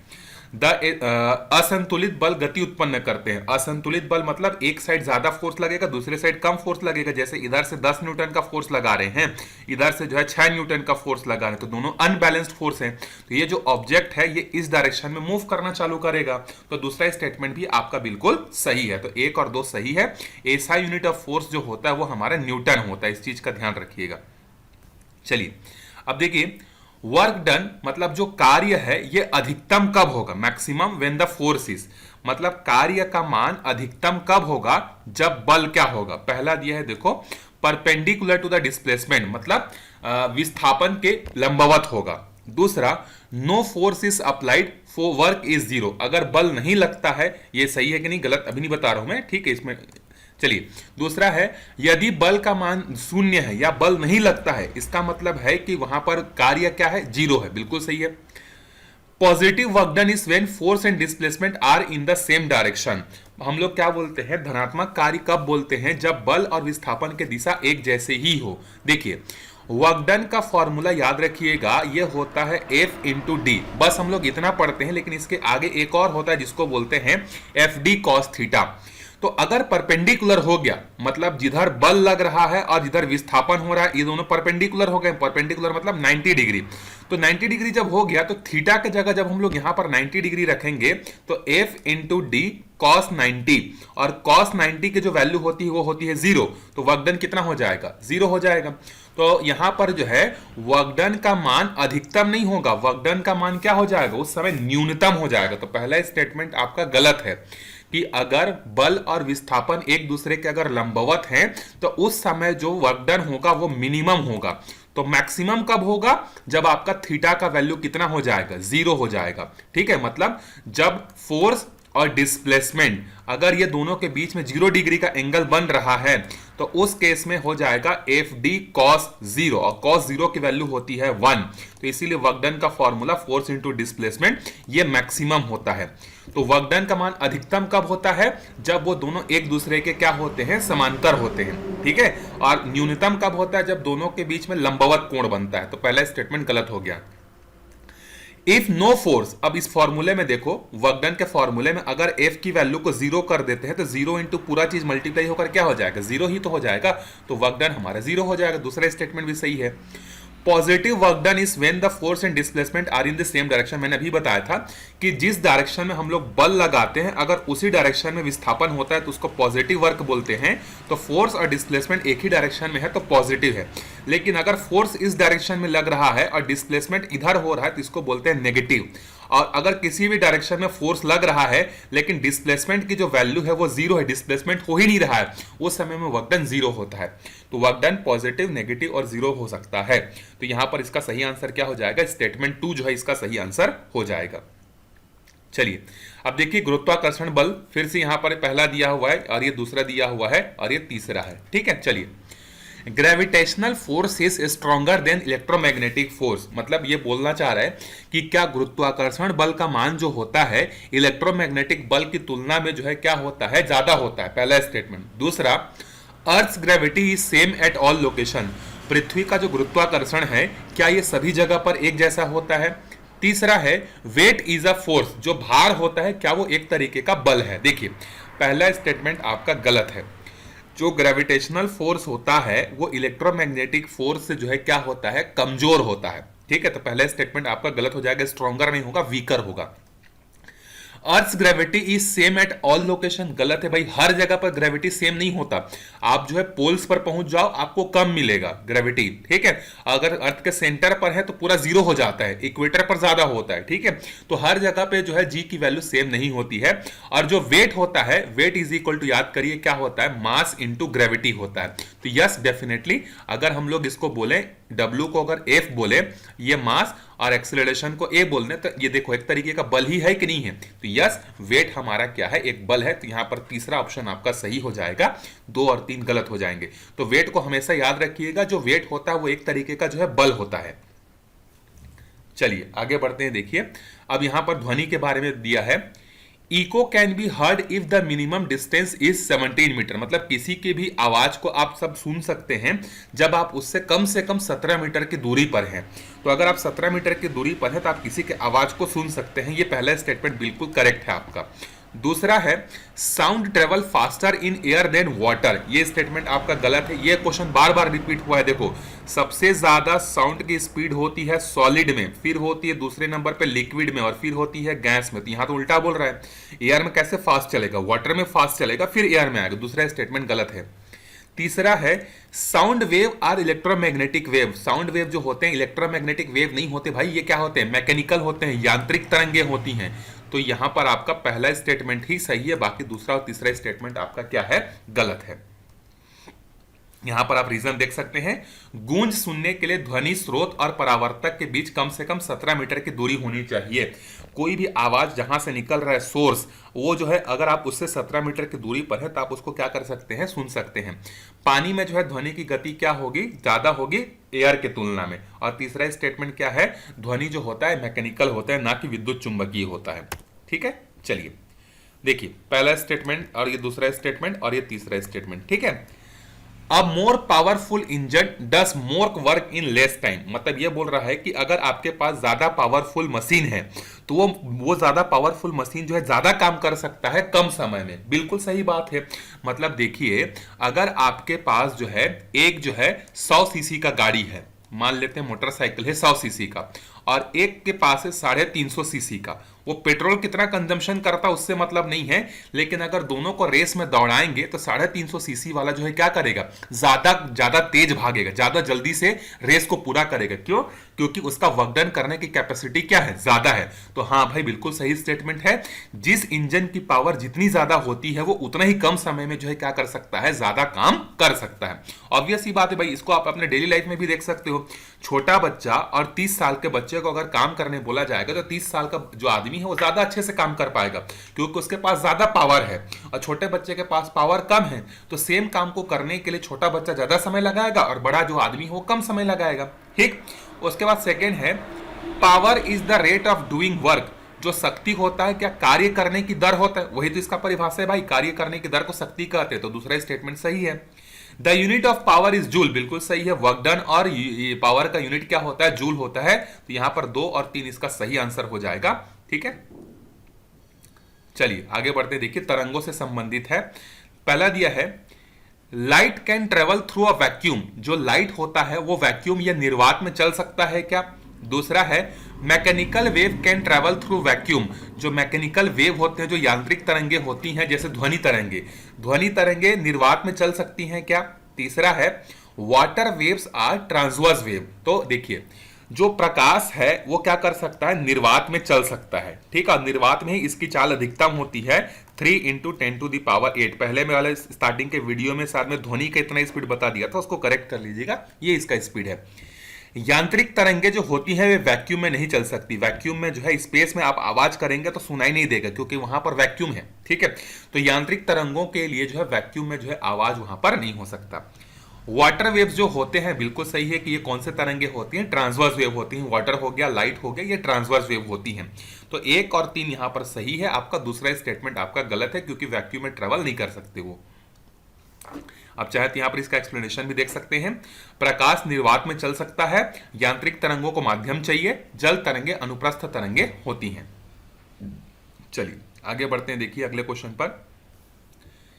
पहला है sound energy decreases with distance, मतलब जो ध्वनि ऊर्जा होता है जैसे जैसे दूरी बढ़ते जाता है उसकी ऊर्जा कम होने लगती है क्या। बिल्कुल सही बात है भाई, अगर मैं यहां पे चिल्ला रहा हूं, अगर कोई आदमी यहां से 100 मीटर दूर होगा तो हो सकता है कि उसको थोड़ा बहुत मेरा आवाज सुनाई देगा, लेकिन 200 मीटर पर जैसे ही वो आदमी चले जाएगा उसको आवाज और कम सुनाई देगा। तो जैसे जैसे दूरी बढ़ते जाती है वैसे वैसे साउंड की एनर्जी डिक्रीज होने लगती है। आप लोगों के गांव में घरों में प्रोग्राम होता है जो माइक वगैरह लगा रहता है, तो आपके घर के आसपास बहुत तेज आवाज आएगा, लेकिन आप अपने गांव से बाहर निकल जाओ वही आवाज क्या होने लगेगा, कम होने लगेगा, क्योंकि उसकी एनर्जी डिस्टेंस के साथ कम होती है। ठीक है, पहला सही है।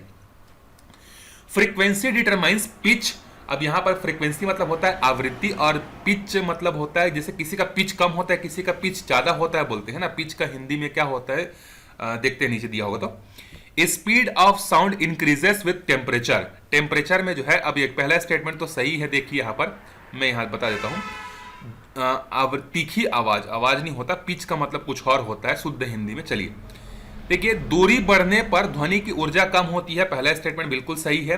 अगर आवृत्ति अधिक है तो आवाज क्या तीखी है। तापमान बढ़ने पर ध्वनि की गति क्या हो जाती है, बढ़ जाती है। तो तीनों के तीनों स्टेटमेंट यहां पर जो है क्या है, सही है। ठीक है, पिच को देख लीजिएगा एक बार, हिंदी में क्या बोलते हैं इसको, पिच का क्या नाम है मुझे भी याद नहीं आ रहा है। चलिए आगे बढ़ते हैं, देखिए गुरुत्व बल पर। Value of g increases with height from the earth surface, मतलब जो जी है जिसको हम लोग बोलते हैं त्वरण, गुरुत्वाकर्षण के कारण जो त्वरण है, मतलब स्मॉल जी का मान जो कि 9.8 होता है या 10 हम लोग जिसको मान के चलते हैं, तो यहां पर जो जी का मान है अगर पृथ्वी के सतह से हम लोग ऊपर जाते हैं तो क्या यह बढ़ने लगता है क्या, पहला स्टेटमेंट। दूसरा, gravity on the moon is about 1/6 of the earth, मतलब मून पे चंद्रमा का जो गुरुत्वाकर्षण है वो पृथ्वी के गुरुत्वाकर्षण के मुकाबले 1/6 होता है क्या। तीसरा स्टेटमेंट है all objects fall with the same acceleration in vacuum. चलिए अब इसको डील करते हैं, एक करके देखिए। पहला है value of g increases with height from the earth surface, ये गलत है। आप अर्थ के सरफेस से जैसे जैसे ऊपर जाते जाएंगे ना तो क्या होने लगेगा, आपका जो जी का जो वैल्यू है वो कम होने लगेगा। ठीक है, उसके बाद है gravity on the moon is about 1/6 of the earth, बिल्कुल सही है कि चंद्रमा पर जितना गुरुत्वाकर्षण होता है हमारे पृथ्वी के गुरुत्वाकर्षण का लगभग 20% आसपास ही वहां पर होता है, मतलब वहां पर कम गुरुत्वाकर्षण है। तो सेकंड आपका सही है। All objects fall with the same acceleration in vacuum, निर्वात में सभी वस्तुएं का एक ही त्वरण से नीचे गिरती हैं, तो बिल्कुल एक्सेलरेशन निर्वात में जो है ग्रेविटी तो है नहीं, तो वहां पर जो है सेम एक्सेलरेशन से गिरना चाहिए, सही होना चाहिए। आई थिंक आंसर दिया है क्या, हाँ सही है, ठीक है। निर्वात में घर्षण नहीं होने के कारण सभी वस्तुएं त्वरण से समान त्वरण से गिरती हैं, तो यहां पर 2 और 3 आपका सही हो जाएगा। पहला जो है ऊंचाई बढ़ने पर जी का मान क्या होता है, घटता है, ठीक है। So what is the relation between small g and height, तो ये आप क्लास 11th में पढ़े होंगे, इनवर्सली प्रोपोर्शनल जो है दोनों होता है, ठीक है। आपने पढ़ा होगा कि जी डैश इज इक्वल टू क्या होता है, जी इंटू 1 प्लस आर अपॉन में एच अपॉन में आर होता है। इसी फॉर्मूले के कारण से तो हम लोग कंपैरिजन कर रहे हैं ना, एच अपॉन में आर की पावर में 2, ये होता है फॉर्मूला, ठीक है। इस फॉर्मूले के बेसिस पर जो है आप क्या कर सकते हैं, इसका बता सकते हैं कि एच बढ़ने पर क्या होगा, आर बढ़ने पर क्या होगा करके। तो यहां पर ऊंचाई बढ़ने से जी का मान क्या होने लगता है, घटने लगता है। चलिए आगे बढ़ते हैं। देखिए गतिज ऊर्जा क्या गति पर निर्भर करता है, पहला स्टेटमेंट है। दूसरा स्टेटमेंट है स्थितिज ऊर्जा द्रव्यमान और ऊंचाई पर निर्भर करता है। तीसरा energy has only one form, क्या ऊर्जा का एक ही रूप है। देखिए तो काइनेटिक एनर्जी का आप फॉर्मूला याद कर लीजिए, हाफ एम वी स्क्वायर, मतलब 2 चीजों पर डिपेंड करता है, एक तो मास और दूसरा वेलोसिटी। तो यहां पर पहला स्टेटमेंट स्पीड और वेलोसिटी यहां पर अगर दिया, मतलब यहां पर हम लोग सेम मान के चलेंगे इसको, बाकी दोनों एक स्केलर होता है और एक वेक्टर होता है, ठीक है। तो इसीलिए यहां पर जो है स्पीड दिया हुआ है, लेकिन यहां तो वेलोसिटी होता है। तो चलिए इसको कुछ देर तक छोड़ देते हैं। दूसरा देखते हैं, potential energy depends on the mass and height. तो पोटेंशियल एनर्जी का फॉर्मूला होता है mgh, तो मास और हाइट पर डिपेंड करता है। सेकंड ये आपका बिल्कुल सही है। Energy has only one form, energy के कई सारे रूप है, तो तीसरा गलत है। तो ये इसको पार्शियली हम लोगों को ट्रू लेकर चलना पड़ेगा, क्योंकि यहाँ स्पीड लिखा गया है। अगर वेलोसिटी लिखा था तो बिल्कुल सही था। तो 1 और 2 आपका सही है, तीसरा स्टेटमेंट आपका क्या है, गलत है। इसी में आपको क्वेश्चन पूछ देता है, जैसे कि अगर किसी वस्तु की गतिज ऊर्जा कुछ है, अगर उसकी गति को दोगुना कर दिया जाए तो उसकी गतिज ऊर्जा कितनी बढ़ जाएगी, कितनी घट जाएगी। तो वहां पर भी आप इस चीज को ध्यान रखिएगा, इस रिलेशन को याद रखिएगा। तो यहां पर 1 और 2 आपका सही है, ठीक है। तो गतिज ऊर्जा जो होता है वो डायरेक्टली प्रोपोर्शनल होता है किसके, वेग की पावर में 2 क्या। पोटेंशियल एनर्जी होता है mgh होता है। ऊर्जा के कई रूप होते हैं, जैसे गतिज ऊर्जा, स्थितिज ऊर्जा, उष्मा ऊर्जा, रासायनिक ऊर्जा इत्यादि।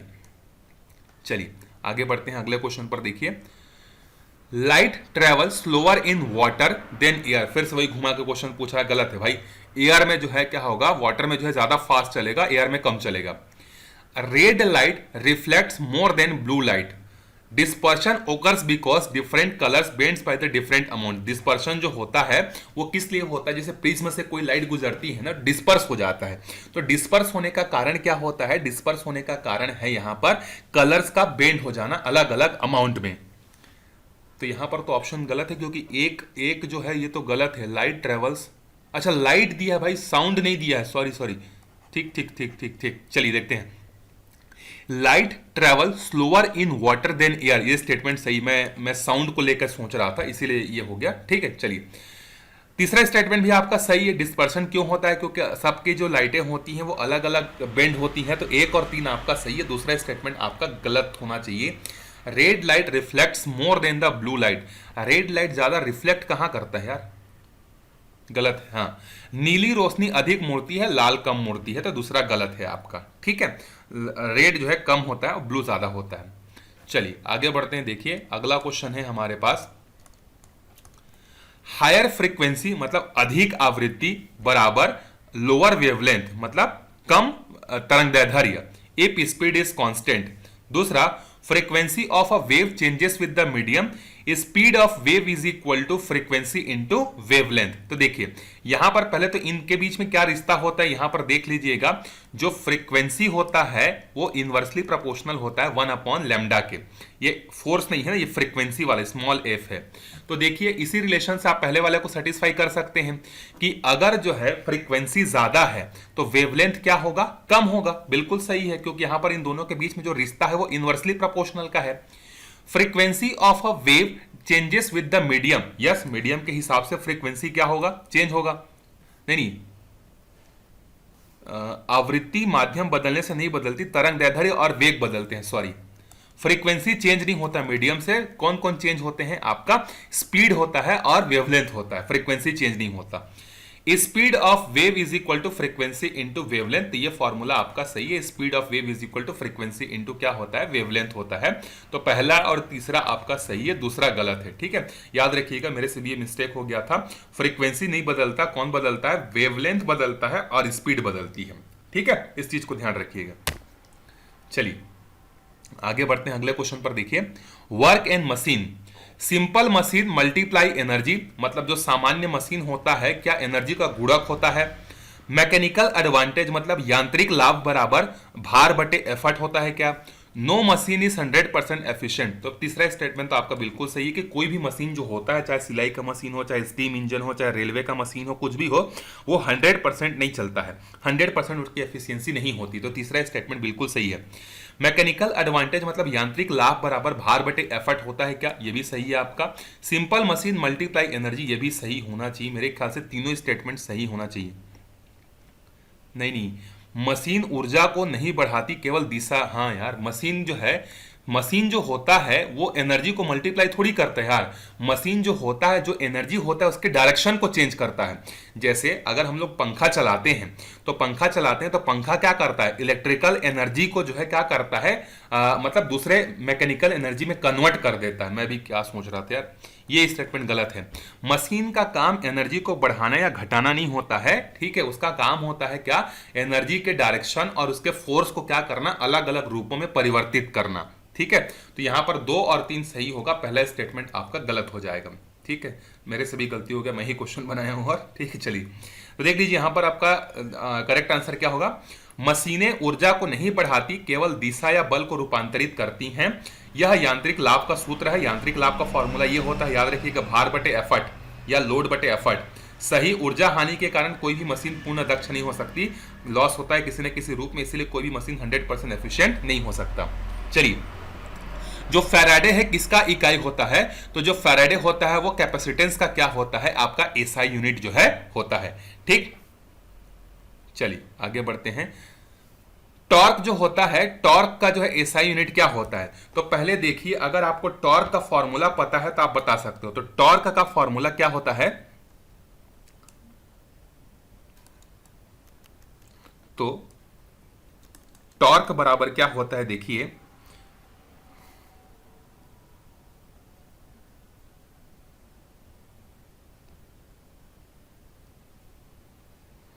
टॉर्क जिसको हम लोग किससे डिनोट करते हैं, टाउ से भी डिनोट करते हैं। तो ये होता है आपका आर एफ कॉस थीटा, ठीक है। तो जहां पर जो आर होता है ये आपका जो है आर थीटा के, ये इनके बीच का रिलेशन है, और ये क्रॉस प्रोडक्ट होता है, मतलब ये एक कैसी क्वांटिटी है, ये आपका वेक्टर क्वांटिटी है, ठीक है। और इसका यूनिट की बात किया जाए तो इसका यूनिट होता है newton metre, force into displacement एक तरीके से, ठीक है। लेकिन ये एंगुलर मोमेंट होता है, इसीलिए वहां पर अलग आ जाता है नाम। निम्नलिखित में से कौन एक स्केलर क्वांटिटी है, इलेक्ट्रिक फील्ड तो आपका वेक्टर क्वांटिटी है।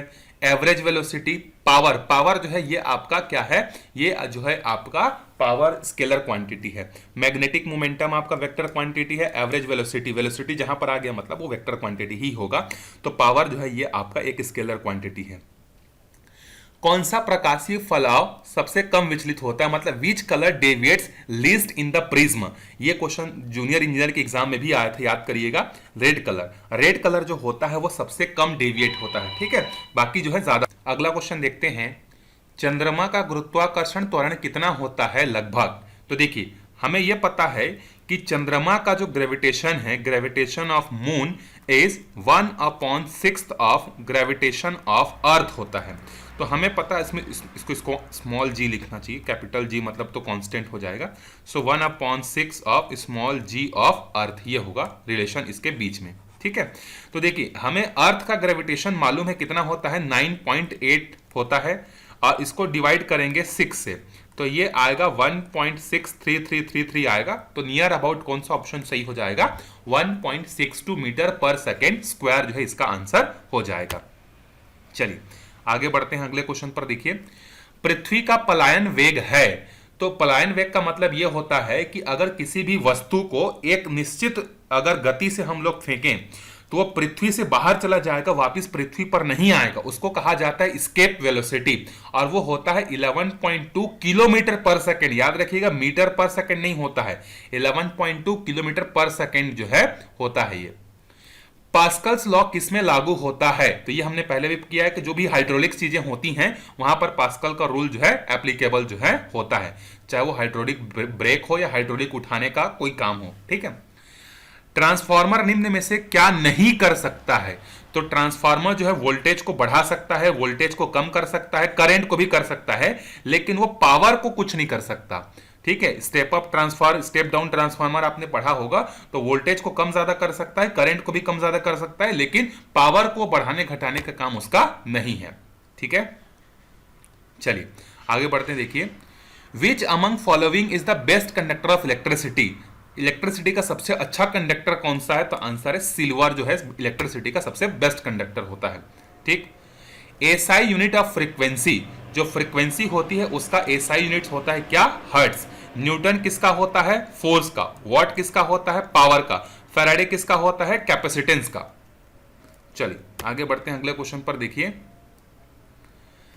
if wavelength is equal to 2 metre and speed is equal to 250 पर सेकेंड, then time period, ये तो सिंपल सा फॉर्मूला हो गया आपका। स्पीड इज इक्वल टू क्या होता है? डिस्टेंस अपॉन में टाइम। तो स्पीड कितना है हमारे पास? 250 मीटर पर सेकेंड। डिस्टेंस जो है वेवलेंथ मतलब वही 2 मीटर है, टाइम हमको निकालना है, तो यहां से टाइम इज इक्वल टू क्या हो जाएगा? 2 अपॉन में 250। तो जब आप जो है 2 को 250 से डिवाइड करेंगे तो जो आएगा वो आपका आंसर है। तो 2 डिवाइडेड बाई अगर हम लोग करते हैं 250, तो ये आएगा 0.08008 सेकेंड आएगा, ठीक है। चलिए आगे बढ़ते हैं। यहां पर इसका एक्सप्लेनेशन भी आपको दिया हुआ, आप यहां पे देख सकते हैं, मैं डायरेक्टली बता दिया था। अ रेजिस्टेंस ऑफ 10 ओम, उस पर जो है 140 वोल्टेज है, तो V is equal to I R लगा लो, तो V is equal to I R हो जाएगा। तो यहां पर करंट निकालना है, तो वोल्टेज कितना है? 140 है, रेजिस्टेंस कितना है? 10 है, तो यहां से I की वैल्यू कितनी आ जाएगी? 14 आएगी, तो 14 एम्पियर हो जाएगा, ठीक। चलिए आगे बढ़ते हैं अगले क्वेश्चन पर। देखिए, जड़त्व की परिभाषा क्या है? जड़त्व मतलब लॉ ऑफ इनर्शिया। तो लॉ ऑफ इनर्शिया मतलब क्या होता है? कोई भी ऑब्जेक्ट अपने कंडीशन पर चेंज करना बिल्कुल नहीं चाहता है, उसको हम लोग बोलते हैं, वस्तु की स्थिर रहने की प्रवृत्ति को इनर्शिया बोलते हैं। और इनर्शिया जो होता है वो किस पर डिपेंड करता है? मास पर डिपेंड करता है। जिसका जितना ज्यादा मास होगा उसकी उतनी ही ज्यादा क्या होगी? इनर्शिया होगी, ये भी याद रखिएगा। बल का एसआई मात्रक न्यूटन है, इसका व्युत्पत्ति सूत्र क्या है? देखिए, तो फोर्स इज इक्वल टू क्या होता है? मास इंटू एक्सेलरेशन। एसआई सिस्टम की अगर बात करें तो न्यूटन होता है, लेकिन अगर इसका डिराइव्ड फॉर्मूला का बात करें तो मास का क्या हो जाएगा? केजी। एक्सेलरेशन का क्या हो जाएगा? मीटर पर सेकेंड स्क्वायर। सो केजी मीटर पर सेकेंड स्क्वायर जो है इसका डिराइव्ड फॉर्मूला हो जाएगा। एक होता है एसआई यूनिट और एक होता है डिराइव्ड फॉर्मूला, दोनों अलग अलग चीजें होती हैं। प्रकाश की गति किसी माध्यम में कम क्यों होती है? हमने पढ़ा है कि प्रकाश की जो गति है जब विरल माध्यम से जो है रेयरर मीडियम से डेंसर मीडियम में जाता है तो स्पीड कम हो जाती है, और डेंसर से रेयरर में जाता है तो स्पीड बढ़ जाती है। तो उसके पीछे का कारण क्या है? उसके जो मीडियम के जो पार्टिकल्स होते हैं उसके टकराने के कारण से उसकी स्पीड क्या होती है? कम होती है या फिर ज्यादा हो जाती है, ठीक है। अगर डेंसर मीडियम है तो स्पीड कम हो जाएगी, और डेंसर से रेयरर जा रही है तो स्पीड जो है बढ़ जाती है।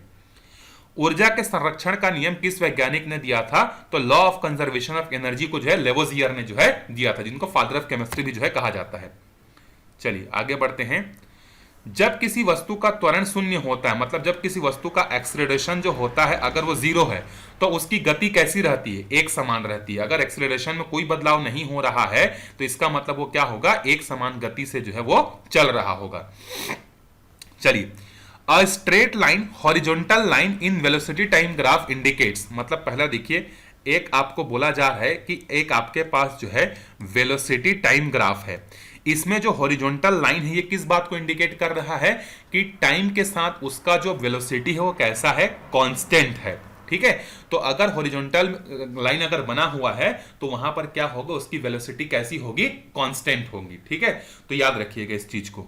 अच्छा, area under the VT curve अगर बोलेगा कि वेलोसिटी टाइम ग्राफ के अंडर का जो एरिया होता है वो किसको दिखाता है? तो याद रखिएगा वो डिस्प्लेसमेंट को जो है दिखाता है, ठीक। चलिए हाँ आ गया, देखिए वही area under the VT graph किसको दिखाता है? वेलोसिटी टाइम ग्राफ के नीचे का क्षेत्रफल जो है विस्थापन को जो है दिखाता है, ठीक है। चलिए, स्लोप ऑफ वीटी ग्राफ्स का जो स्लोप होता है, जैसे अगर हम लोग यहां पर जो है ये वेलोसिटी है और ये टाइम है, एक एक्सिस में वेलोसिटी एक एक्सिस में टाइम, तो इसमें ये जो स्लोप होता है ये स्लोप किसको दिखाता है? तो आंसर है इसका जो स्लोप है ये एक्सेलरेशन को जो है दिखाता है, जबकि एरिया किसको दिखाता है? डिस्प्लेसमेंट को दिखाता है। In VT graph negative slope means, अगर हम लोग जो है वेलोसिटी और टाइम ग्राफ बनाते हैं और उस पे जो हमारा स्लोप है वो ऐसा नेगेटिव है, तो ये किसको बताता है? आपका रिटार्डेशन मतलब नेगेटिव एक्सेलरेशन, मतलब आपका एक्सेलरेशन कम हो रहा है, इसको बताता है ये। ठीक है, चलिए आगे बढ़ते हैं अगले क्वेश्चन पर। Area under the acceleration time graph, अगर हम लोग एक्सेलरेशन और टाइम के बारे में बात करें तो ये किसके ग्राफ को जो है ये बताता है? तो एक्सेलरेशन टाइम ग्राफ जो होता है वो चेंज इन वेलोसिटी को बताता है। तो कौन सा ग्राफ किसको बताता है? ध्यान रखिएगा, यहां से पूछा जा सकता है। ठीक है, आगे है electric current is flow of electron. पहला स्टेटमेंट बिल्कुल सही है। इलेक्ट्रिक करंट का मतलब होता है कि वहां पर इलेक्ट्रॉन्स क्या हो रहे हैं? फ्लो हो रहे हैं। SI unit of current is ampere, बिल्कुल सही है। Electrons flow from positive to negative, ये गलत है। इलेक्ट्रॉन हमेशा नेगेटिव टर्मिनल से कहां जाते हैं? पॉजिटिव टर्मिनल की तरफ जाते हैं। तो तीसरा स्टेटमेंट सही है, 1 और 2 आपका सही। तीसरा स्टेटमेंट गलत है, 1 और 2 सही है। नेगेटिव से पॉजिटिव जाते हैं, ना कि पॉजिटिव से नेगेटिव, तो यहां पर ये वाला स्टेटमेंट जो है गलत हो जाएगा। चलिए आगे बढ़ते हैं अगले क्वेश्चन पर। देखिए पहला है resistance depends on length and area of the conductor. याद करिए आर का फॉर्मूला क्या पढ़ा था हमने? रो एल अपॉन में ए। तो जो रो होता है वो तो रेजिस्टिविटी होता है, वो मटेरियल पर डिपेंड करता है। तो रेजिस्टेंस 2 बातों पर डिपेंड करता है, एक तो लेंथ पर और दूसरा क्रॉस सेक्शनल एरिया पर। बिल्कुल सही है। Copper has higher resistance than iron, ये गलत है। आयरन का रेजिस्टेंस ज्यादा होता है, कॉपर का जो है क्या होता है? कम होता है। Resistance increases with the increase in temperature, बिल्कुल सही बात है। तो 1 और 3 यहां पर सही होगा, बाकी जो है दूसरा स्टेटमेंट आपका क्या हो जाएगा? गलत हो जाएगा। ठीक है, यहां पर आप इसका एक्सप्लेनेशन देख सकते हैं। तांबा जो होता है उसमें जो है क्या होता है? रेजिस्टिविटी कम होती है, इसी कारण से तो बेस्ट कंडक्टर के श्रेणी में आता है ना वो। चलिए, in series combination current is same in all the resistance. जब हम लोग रेजिस्टेंस को क्या करते हैं? इस तरीके से सीरीज कॉम्बिनेशन में अरेंज करते हैं, तो इसमें जो करंट होता है ये आपका क्या रहता है? सेम रहता है। वोल्टेज जो होता है वो क्या हो जाता है? आपका डिवाइड हो जाता है।